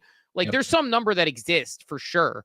And it's like, again, who knows? Maybe this doesn't work out. You just never know how people are going to value things because there are like, look, if it turns into tulips, which I know it wouldn't because it's very different in how all things are. So I'm not making the comparison there. But if it turns into tulips, it's like, okay, well, there was something there and then it crashed and people don't value it anymore. But if it doesn't and it turns into this big financial, opportunity, then people like Funky and Pio are going to be on the beach flying private jets in 10 years. And, all of us will have a little bit more generational wealth if you're even in a little bit. And that's why I've been just in the dollar cost average game with Bitcoin and figuring out where I want to position myself. But yeah, I could see a world where like that happens. And I just think it's like, people like underestimate what early is and why it matters. And he has a buddy that made 800K with a quick stick trade the other day. He's not in crypto. We are early, and a lot of people that aren't into this at all yet. That's it. I mean, it's just there are like it's still like the word Bitcoin, if you say it at a party, has a connotation still. It is still made fun of. It is still a joke. It's still a joke on SNL. It's still a joke in like comedy clubs. It's still a joke where, like people use the word crypto where it's like being a crypto trader is a hilarious, scammy thing that people like make fun of in that way. Like someone's like, ooh, they're like a joke from like a Judd Apatow movie. It hasn't been, I'm sure, but it's one that makes sense. It'd be someone to be like, I started dating this really good guy. He's really the one that's into crypto. And then they would like be like, like that's what crypto is right now. It's a punchline to a lot of, mainstream people.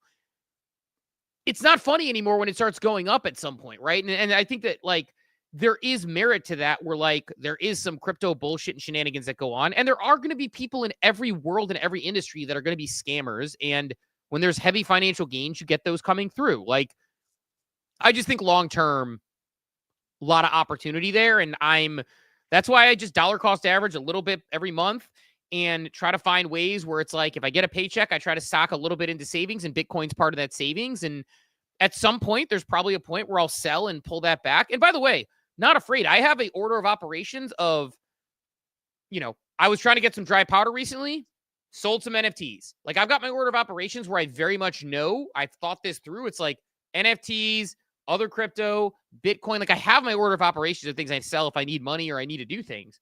But Bitcoin's sort of lowest on that rank and order when it comes to Web3, which I think is something that is important for me personally.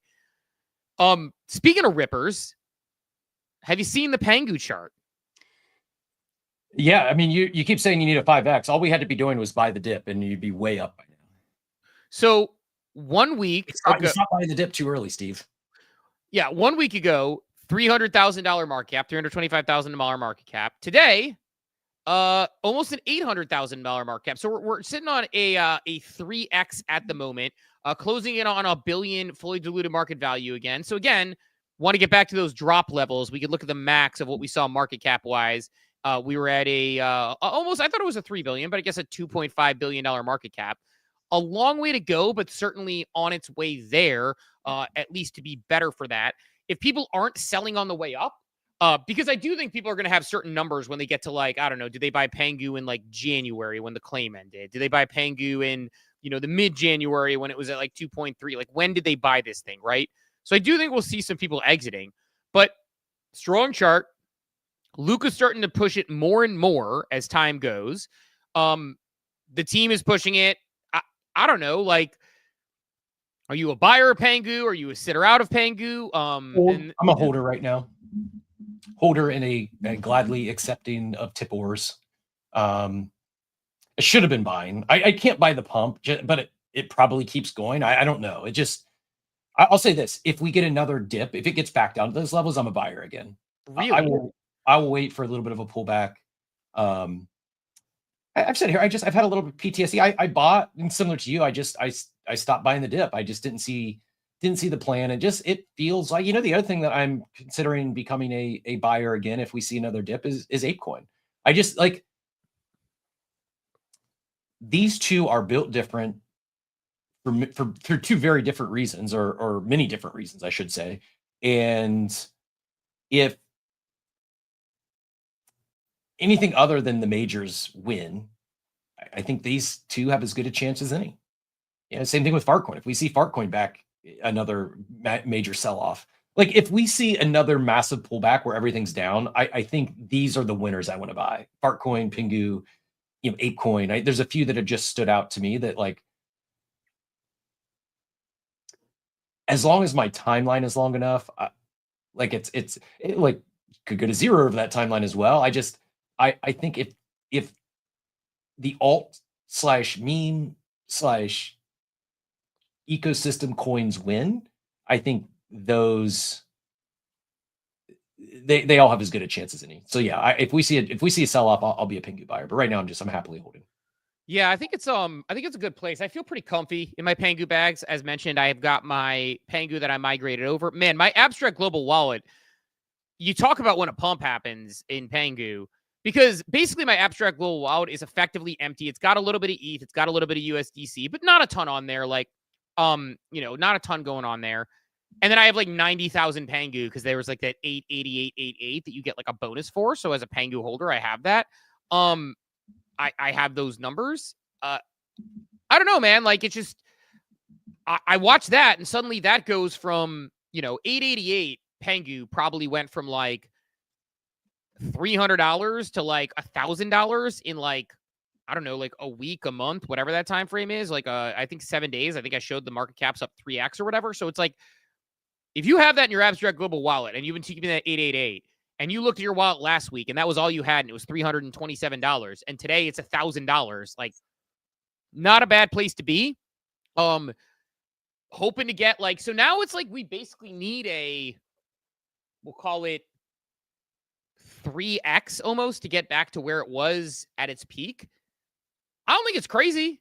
I don't think it's crazy to say it's going to 3x at some point. But I just don't know. I want to see what the team and we know Luka bought 5 million of it at like the bottom. So that looks pretty smart, but of course you can't just sell that 5 million. So he's just kind of sitting on it. I don't know. I agree. I think if any of them are going to have the chance to like escape as meme coins, those two are interesting. For me, it's a bag that I have been thinking for a long time. Do I just cut my losses? Got a lot of people who were telling me they agreed I should cut my losses at the bottom, but thankfully my my bag bias kept me holding it until now. I still may sell at some point on the way up here. I'm not like, I may start to cut a little bit of losses because I don't know how much I want to be a Pengu whale and invested here. And I'm happy to escape this thing somewhat unscathed. And I just wonder how many people have my mentality as well. But I did see this. I thought this was funny from Tebow. I saw this over the weekend. Everybody's celebrating the Pengu jump. He condensed the chart a little bit and said Pengu is absolutely flying with it being just down horrendously in the chart. So I thought that was a pretty good one. A lot of people got the joke. Some people don't like they agree. Didn't quite get the joke, but I think I have a feeling, just knowing the man himself, this was probably like a little bit like zoom out type thing. But all of the pudgy ecosystem's cooking. Penguins are up a bunch as well. I don't know if you've been following that. I don't know where they're at related to apes at the moment. I think they're still a little bit shy of them, but they've gone from like 8 or 9 to like 12 ETH or something, and just under 12, yeah, 14, yeah, right. Remember that poll I did, the landslide poll I did a little while ago, that maybe crypto Twitter is a little smarter than we give them credit for. There was somebody who talked about like Taproot Wizard poll when they were both 18K, I think. Yeah. Or wait. Repeat that. Repeat your point. You were just going to say. Asked, 18K. You gotta hold one. I think I said 6 months, maybe a year. I don't remember what the timeline was, but it was when Taproot Wizards were minting, and the question was, which one do you want at 18K?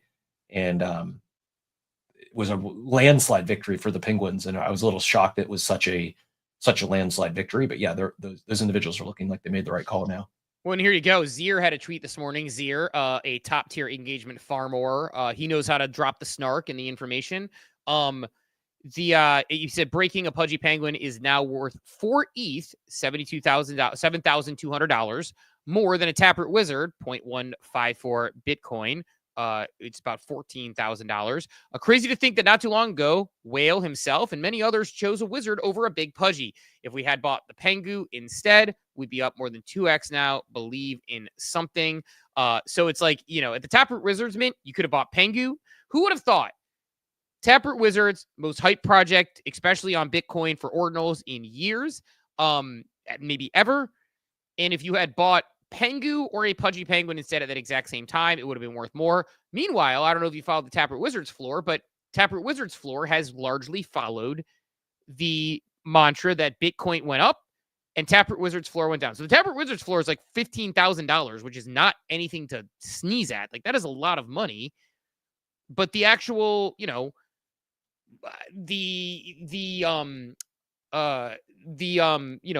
mint was obviously 17 grand for most people, so it's a $2,000 loss. But like, if they had held strong at that 0.19 with this ripper, they'd be up quite a bit, but the actual floor is lowering based on the price of Bitcoin. So the old adage, like ETH go up, NFT price go down, which only existed for like a short period of time in 2021. Bitcoin went up, Taproot Wizards went down, like very precipitously, about 7%, which is like, I don't know, I have to check what Bitcoin is up now just to see if it's actually an exact track. But just found that to be kind of interesting that, yeah, Bitcoin's up about 9%, Taproot Wizard floor down about 7% in that same time frame. That's just, I find that interesting. So like, people are tracking it to the price of Bitcoin, which shows how people feel about Bitcoin. So I don't know. Developing, it looks like France and Belgium are also with Spain and Portugal without power. Do they know what's going on? I'm not seeing yet, no. Okay. Where is this being reported? Because I didn't see it on like some of the major news sites. So I'm just getting off X. Okay. Because I'm sure it's true, but it's just like, I'm shocked that this isn't a bigger story. So I don't know. I'm shocked that it's not more of a story that we have here with all the different power outages and things. You would think this is like a very big global story, but maybe BBC News and people can't update it because they're out of power. I don't know. But yeah, I'm like looking at like BBC News. It's like polls open in Canada after Trump tariffs dominated election campaign, the Trump effect, Grandpa Robert, like all these. Putin announces 3 this, girl 5 Vancouver passes away. Like I'm seeing all these things. There we go. Live. Huge power cut causes chaos. And Portugal as Madrid mayor. Okay, cool. So here we go. I can actually keep an update here. BBC tends to be pretty good down the line, but they're hit or miss. So yeah, so power outages going on. That's fun. But yeah, man, I don't know. I don't know where we're at. And I think like I've never been less certain in the directional of a short-term market. Like I'm pretty certain long-term what happens here. I'm pretty certain long-term what happens with crypto. I'm pretty certain long-term what happens with NFTs in that world. I'm pretty certain long-term what happens with businesses. I've never been more uncertain in the short term because like I couldn't have told you Pangu was going to hit this ripper. Didn't see that coming. Could have told you some of the NFTs are going to hit these rippers. Couldn't tell you that Bitcoin was going to respond well. But I also know that in whatever the time frame is now, like 67 days or whatever it is, when the tariff exemptions expire, are we going to have another rip downward? Are we going to have global uncertainty? Are we going to ceasefires going on right now for at least temporary times? Are those going to last? Like, it's a weird place where you have to be comfy in your bags and DCAing, or else you're gonna be in a bad spot, man. I don't know. Like I think anybody who tells you that they know what's going to happen in the short term in this market is just guessing and making it up. Yeah, agreed. I feel the same. Short term, I have no idea, no clue which way we go. We could be. I wouldn't be surprised at this point if we see a 10% move tomorrow in either direction. And while that may sound extreme, like. And it would be like, what the hell is going on type moment. Like in my brain, that's in the range of outcomes, but either way, it's not going to change how I feel about where I think we're heading long-term. When I say long-term, I'm talking like a couple of years, not a couple of decades. Good time to be here though. I feel the one thing that the short-term price action I feel does do is it makes founders, brands, protocols, it gives them a lot more confidence, I feel. And I think that is important. Just because the regulatory environment may be more supportive and not as concerning now, doesn't mean they don't have challenges as startups. And as far as like when they drop activations and timing of stuff and attempting to thread the needle, like when things are moving in the positive direction, I feel we see more experimenting. I feel like we see the rate of innovation is maybe rapidly increased, like significantly increased. Yeah, I think when you see things like, the TPS you see on things like Mega ETH and some of the other ones, like that's what's going to matter. Like this infrastructure challenge, which I'm starting to dig into now for an article I'm working on. It's like the infrastructure challenge is real. The tech challenge is real, and it hasn't been quite solved yet. It can be, and it will be, but at the moment think about even the past couple of years, these milestone moments we've had. We're like, or not even milestone moments, but things that I think about, like the Zed Run bridge. When we used to bridge money over to Polygon, it could get stuck for literal days. By the way, 8 goes live tonight. I pinned it up top earlier, just the announcement. It's 8 p.m., so my body's going to hate me now because I'm going to have to stay up at least for launch. So after draft weekend and staying up past 8 p.m. tonight, I may be a little sleepy tomorrow. But yeah, looking forward to diving into Zed a little bit this evening. I'll probably be out by 9, but I'm going to at least give it a go. You're going to dive into Zed a little bit and get that going. But yeah, like Zed previously it's on base now, I think, right? Mm-hmm. It previously was on Polygon. But like, think about that. In 2021, you would send money over the Polygon bridge, meaning you need to bridge it from ETH over to Polygon. You went through like these one bridge site that you were able to use. Make sure you didn't click on it, God willing. And then sometimes that money just got stuck. Like I had money get stuck for days in the bridge, right? And eventually it made its way over so I could actually buy horses and participate in the game. And, I freaked out. I was like worried about it. It was like a couple $100, a lot of money. And then I think about like the Starbucks mint, and again, Polygon, like common thread here, not trying to just pick on them, but like when Starbucks minted their sirens and like the site was down and people weren't able to mint and it sold out in like 6 seconds or whatever the time frame is, or 15 minutes. I don't remember what the time frame was, but people couldn't get through the site and people couldn't mint. It's like the tech barrier is still there to get people to where they're going. And I think like the way that we've come so far now to the stuff that we see some of the people playing with, whether it was, you know, James's Mintator mint that he did where he played around with like real-time numbers updating and sort of that token gated, you know, activity to show like what can be done for, I mean, like, would it shock you if the notification's on for Quit, by the way? He's cooking up something. I don't know when or what's dropping, but I think you're going to want to get in on that mint when he drops whatever he's dropping. Would it shock you if a Mintator, if the Mintator mint was like a case study they could send to like a company to be like, I think that's exactly what they're doing. I think there's a lot more than meets the eye with ApeChain right now. My read on what James is doing, I think it's very intentional. I know Gobs is just an art. There's no utility. There's nothing. I know, like, I think there's a lot more than meets the eye with Gobs and Mintators.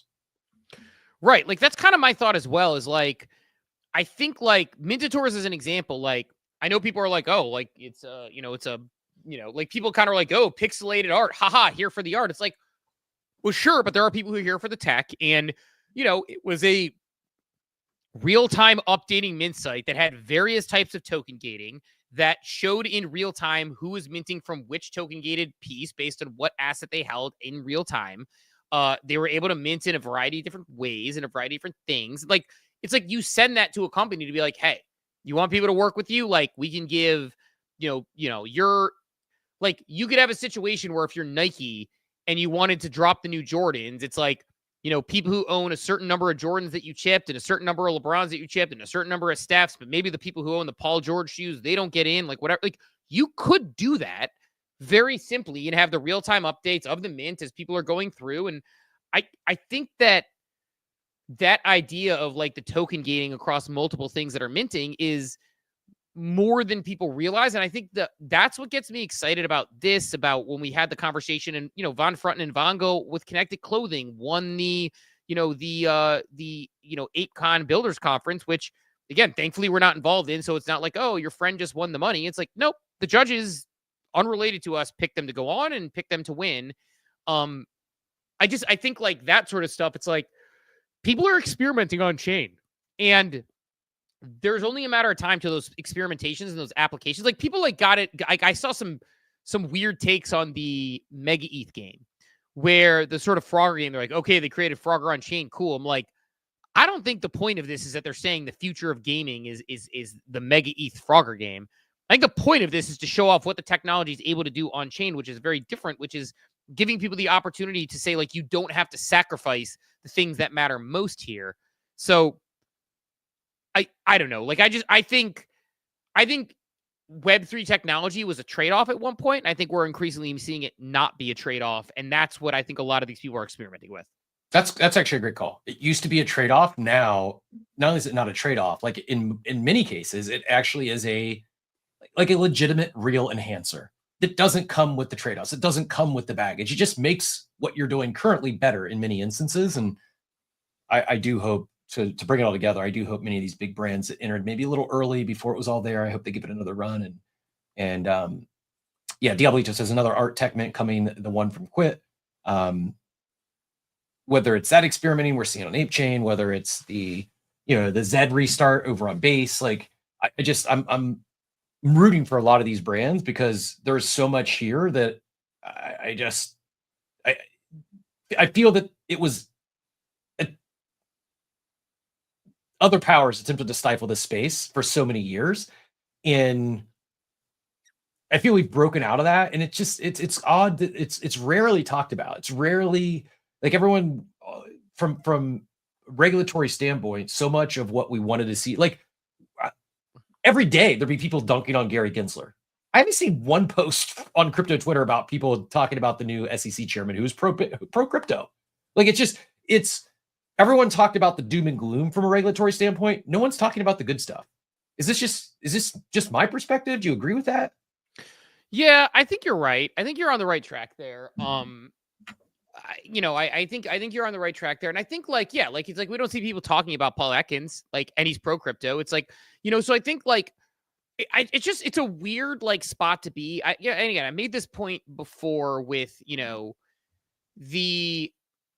made this point before with the world that we live in general, which is like when you live day to day, things seem like they're incredibly slow.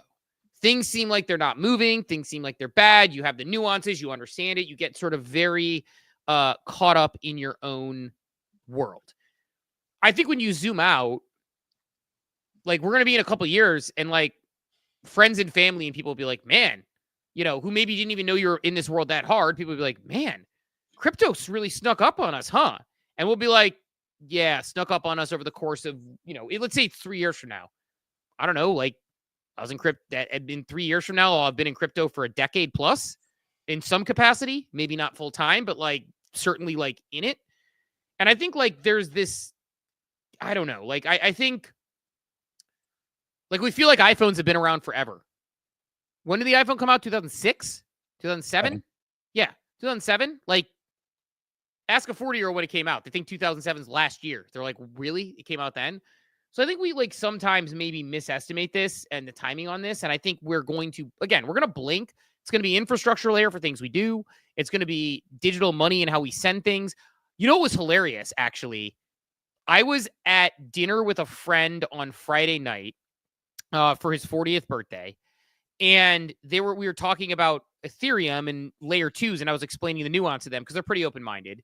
And I was explaining the nuance and how layer 2s are faster, more scalable. And they're like, well, how long does it take to send like money on Ethereum? I was like, I don't know. It just depends on the network. It's really bad if it's clogged up, but generally like, could be like 30 seconds, a minute. Sometimes though, like if it's really clogged up, it's going to take you a few minutes. He goes, oh, a few minutes?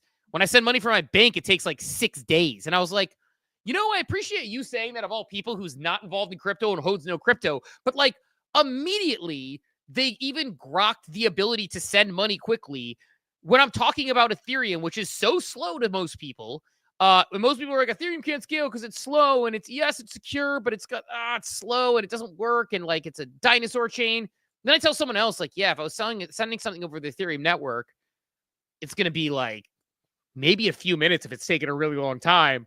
And he's like, okay, well, it's going to take me a few days to send money from my bank. So like, which is better? And I'm like, oh, look at that. You get it. So I think there's that aspect of it as well that we sometimes don't properly look at it, which I don't know. Speaking of Ethereum, did you happen to see the Ethereum researcher Dankard Feist, which is a fantastic name, proposed a 100-fold increase in performance over 4 years to improve Ethereum's scaling?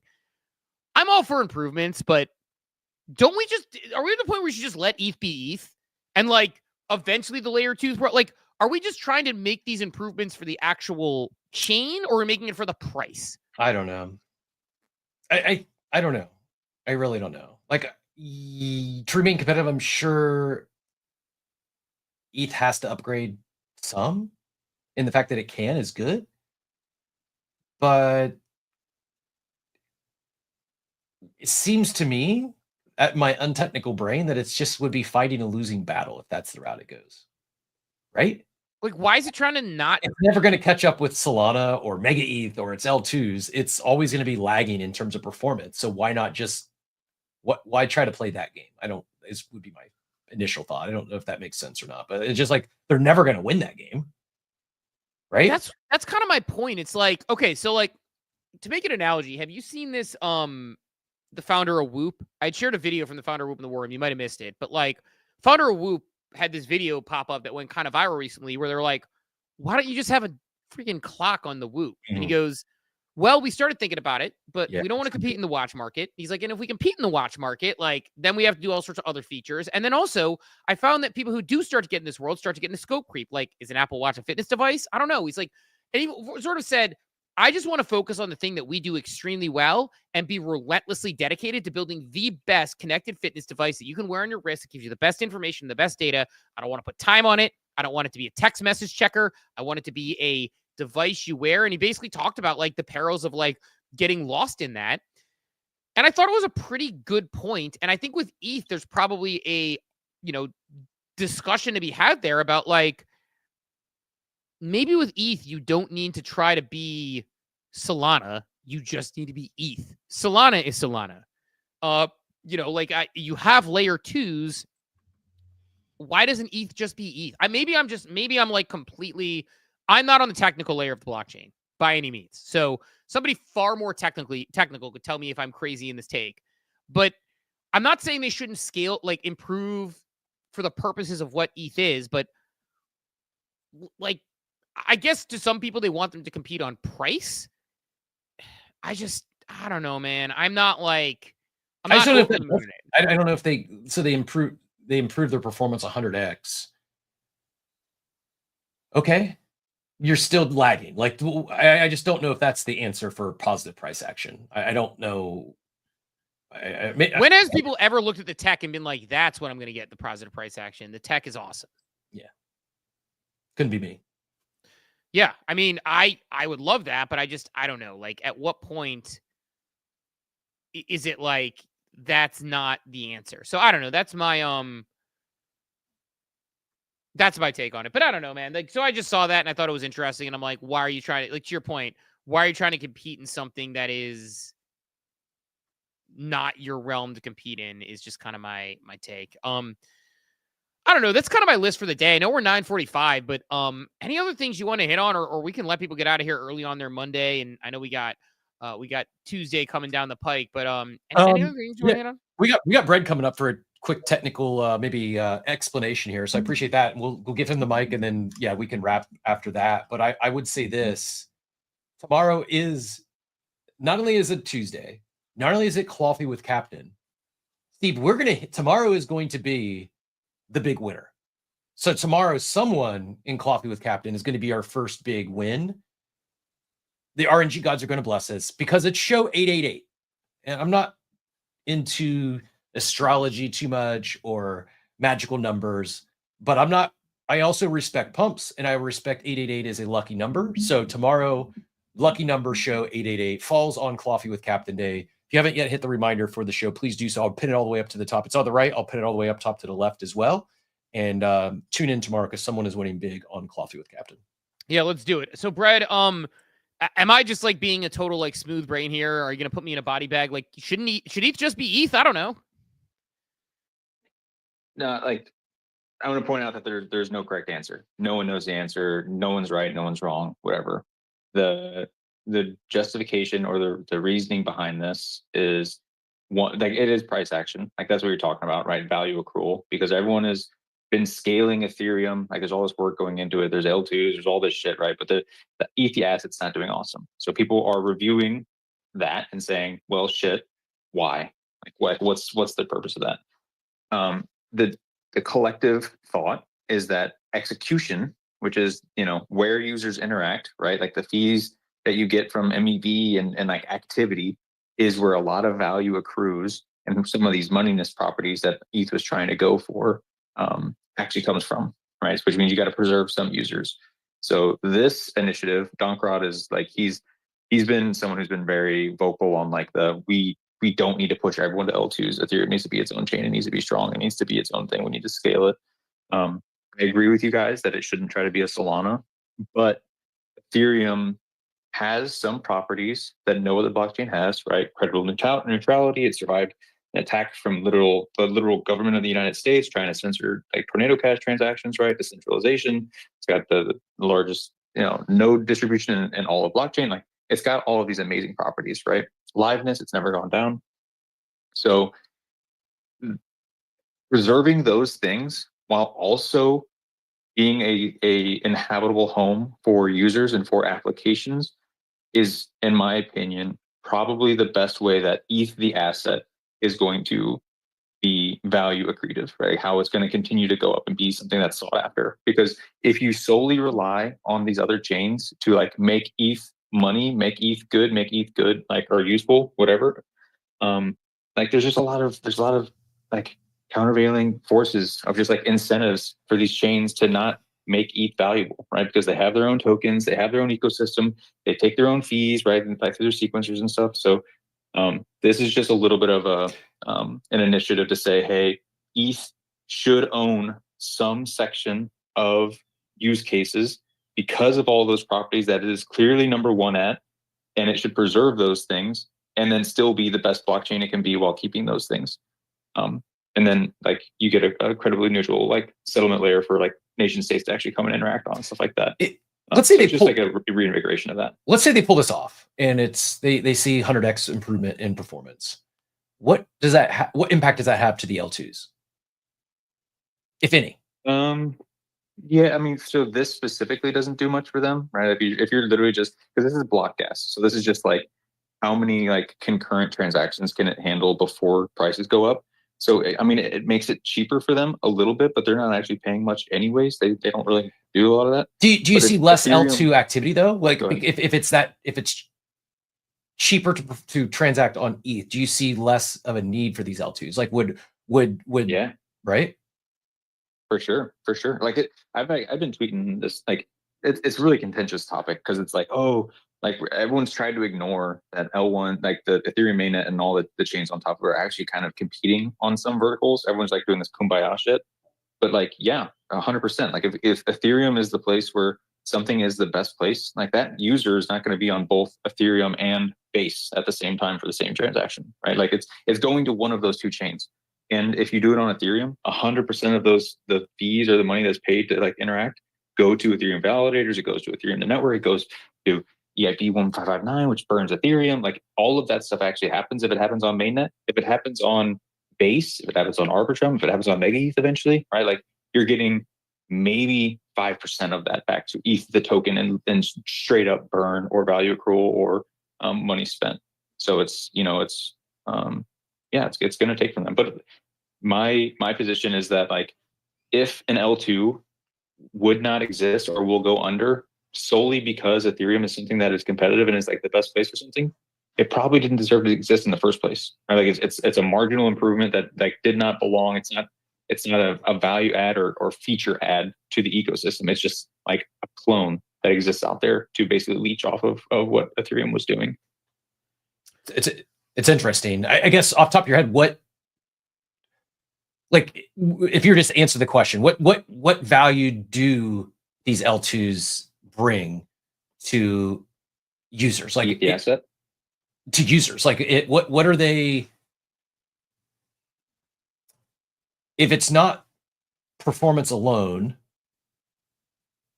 well, there's two things. So like there is raw like performance and use case, right? Like there's the like you guys talked about the game that we developed for Mega ETH. Like there are some very clear verticals that L2s can deliver that an L1 simply cannot. Right? Like again, that game is a perfect example because we don't have consensus. We don't have consensus because we get that to Ethereum. That's literally the only way you can have that is if you offload that. So like there are very clear verticals where there are feature add things that come from these constructions, but that's not everything. The other thing is Ethereum has a privileged position in all of these other chains, right? Because they give consensus to Ethereum. So an example of that would be Base, right? Base uses Ethereum, therefore Ethereum is the gas, and it has things on Base that exist, and they only are feasible on Base given the price, cost, and performance that's required because of the construction that it has. So therefore, because Base uses ETH as gas, you denominate some stuff in ETH, and therefore you acquire ETH in order to do the cool thing, right? An example would be Virtuals. Virtuals is on Base. It's fun. It's cool. If I want to go and ape into the latest Vader thing or whatever is going on, I have to buy ETH to do it, right? So there's a little bit of buy pressure there. That's like the moneyness thing that like everyone is trying to go for. That Bitcoin is really, really captured well. But there's again some countervailing forces there because some L2s use their own gas token. They don't like Mantle uses MNT for gas. So like what do you use on Mantle for ETH? Like where's the buy pressure? There's minimal because of that. Interesting. No, it's fascinating. And I like the fact that you're like honest about like, there's no right answer. Here's an opinion or some thoughts on it, because I think that's what I think we're missing sometimes is like, when I see it, I see people with like very strong takes one way or the other. And I kind of have a gut feeling about it, but it's not, I don't think it's a clear cut and dry thing. Like I think some people sometimes try to make it out to be one way or another. So I think I appreciate the thought process on that. I guess that said, I have a very important related question. Just to bring it down to the dumb level a little bit, which is Bread, 100 human beings or one silverback gorilla? Who wins in a fight? No guns, right? No weapons. No guns, as I understand it. That's a lot of human beings. I think a lot of this stuff, because I did this for I'm choosing the 100 humans simply because of mass, right? If you do 100, figure it's 100 males, so we'll say 150 pounds. They're small guys. 100 times 150 is that's a lot of mass, right? And those people can, if they all attack at one time, that's just a lot of mass overcoming the other mass. So I'll go with 100 humans. Someone gets in there, gets a soft spot. All it takes is 1 or 2 hits, pokes his eyes out. Game over. Interesting. That's it's like you need to I mean, if you're willing to sacrifice half the people and you have a pretty good plan, I think you could potentially do it. My gut is I would go with the gorilla most of the time. I think odds favor the gorilla because of the sheer, they could wipe multiple humans out with one swing, and if humans scatter, it won't happen. But I think with the proper plan, humans could do it. I think it would be tough though. I just did the math. An average silverback is roughly 300 to 430 pounds. If we have 100 humans and each one is about 150 pounds, that's 15,000 pounds. So we're looking at a clean, what is that? 10x, 15x, no, 30x and sheer weight of those things. And that's just too heavy. So everyone goes at once. So people are gonna get hurt. I think it's either that or you're gonna die anyways. Yeah, it's definitely gonna be that way. I think that's the key though. They all have to go at once because yes, it is the mass is heavily weighted towards the humans, but the pure grip strength, the bone density of the gorilla, they couldn't go onesie twosie at this thing. They would get destroyed. They're all gonna have to go. Watching Gladiator. Remember, we watched Gladiator. You guys are my age, a little older, so you see that and you're like, well, what the fuck? He walked out of the gate and he fought 9 people in a row, one by one. So why did they all just try to kill him real quick? He would have died pretty fast, right? Yep.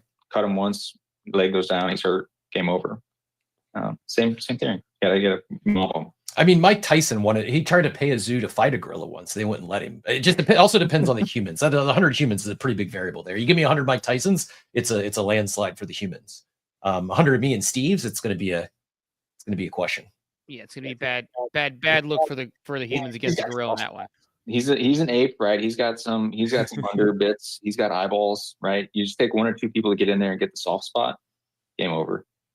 Yeah, it needs to be strategic. It's like the concept of people think when they get into they're getting mugged or a fight, they're trying to do 30 styles boxing, the Notre Dame logo, and it's actually the move is just to be really dirty and rake the eyes, kick the nuts, all those good things. Those are the winning. Not telling anybody to do that. If you have a chance to run, you always run first.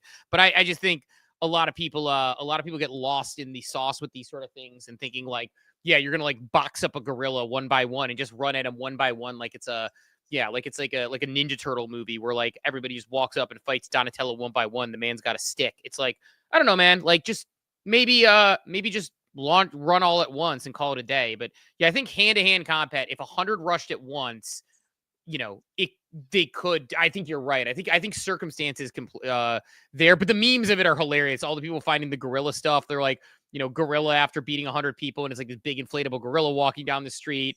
They have the scene from Sing, which is kind of funny. I don't know, but anyway, so I had to ask because I realized we didn't lead with that, and that was the big topic over the weekend, including a meme coin runner. So I had to get the take on that. Cap, you give a solid take on that. My gut is I would take the gorilla probably 75% of the time, but I think 25% the humans could get it. Do you have a take on that as a handicap or? Oh, I think the 100 humans win. If there's any sort of strategy at all, I think they win. They're going to have some casualties. They're going to sacrifice a few humans, but it's sheer numbers, just too many. If they attack it with strategy and any sort of tactics, the humans win. There you go. All right. Well, I'll take it. Cool. I don't know. Now that we've covered all the really truly important topics that are relevant to Web3, any other parting thoughts before we get out of here, Cap, or any other cleanup? Thanks, Brad, by the way, for coming up. Appreciate the technical take on it. Second that. Yeah, I was just going to say thanks to Brad for joining the convo and up-leveling our technical conversation. Nope, good show today. Appreciate everyone who tuned in. We'll be back tomorrow for show 888. Again, lucky show tomorrow with Clawfee with Captain. From Beezy there, the Beezy Claw. If you haven't joined us yet, we do a claw, 3 claw grabs actually for 3 lucky attendees tomorrow, and go away with either a prize or you swap it out for that Beezy cash. I think that's it. I'm excited. I mentioned Zed. I'll talk a little bit about that tomorrow. I'll give my recap on my initial thoughts on Zed. I'm not sure when we get Best Ball Mania, the new Best Ball post draft. I'm really excited to dive into that. I know we didn't talk draft, and I'm not going to bore people with Best Ball results, but literally crushed the pre-draft Best Ball. It was very high. People like RJ Harvey, who is screaming up draft boards now after landing as the primary back in Denver. And then you mentioned my baseball run. I hit my first streak where I zeroed out a couple days in a row over the weekend. So finally got that out of the way. I think I can get back to winning now this week, because it was just, I was running way too pure in best ball. It was not sustainable. Took a couple L's, and looking forward to get back at it today. But other than that, enjoy your day today. We got a couple meetings. Excited I know we've teased a newsletter promo. I don't want to jinx this, but I think we get that thing finalized this week, maybe. So if you haven't yet subbed to the newsletter, hit that on our way out here, coffeewithcaptain.com, and drop your email in there to participate for those future giveaways. And that's all I got, Steve. Awesome. I am currently having a nice, by the way, like my tech issues. I mentioned the ChatGPT stuff. I was randomly, like, while we were talking there, trying to send USDC after I've talked about how elegant this is from a account to another account, and transaction won't even let me confirm. It says transaction pending, but confirm and cancel won't work. So it is just frozen on my MetaMask. So will be a fun troubleshoot to be certain to send to figure out what the hell is going on. But yeah, we will make it work. Final BOSU radio today is later today as well. So will be another one to hit tomorrow. That's good news. That's fun. Looking forward to that. Excited to see what happens with Final BOSU and see what I get there. I mean, my plan is still to keep my final BOSU keep my final BOSU through reveal and see what happens. And I mean, I'm getting abstract points. I like the art, so good stuff, at least from where I sit. So excited to see what happens there. You are you holding? I can't remember. I had mint issues. I tried several times to get it to mint, couldn't get it to work, and just never went back. No excuses. PTSD, I'll blame. There you go. But I hear the reveal is a new reveal mechanic, and I like Kev rooting for the team. I hope it goes well, and I probably should buy one just to play in the reveal game. But yeah, at this point, I do not hold. I may pick up one pre-reveal. There you go. Maybe MetaMask issue across the board. Tried another wallet and it didn't work. Wonderful. Wonderful tech issues after we're talking about how awesome tech is. What's that? MetaMask based in Spain. Yeah. Oh man, yeah, you're right. There's probably other things going on. Now I just have a transaction that's like, yeah, it is wild. I'm truly like curious about what the hell is happening in Europe right now. So hopefully that's all restored tomorrow. Yeah. Best of luck with that. If you are overseas, I know you're not listening, but we're hoping to see the end of that. But that said, let's set everyone off in their day. Appreciate everyone coming through this morning. We will talk to everybody bright and early tomorrow morning at 8 a.m. Eastern time. Have a wonderful, wonderful day, everybody. Thanks for tuning into Coffee with Captain, powered by ApeCoin. We hope you enjoyed the show, and remember, nothing we discussed today is financial advice. Until next time, keep exploring, stay curious, and we'll see you soon. Have a great day. Welcome to the future.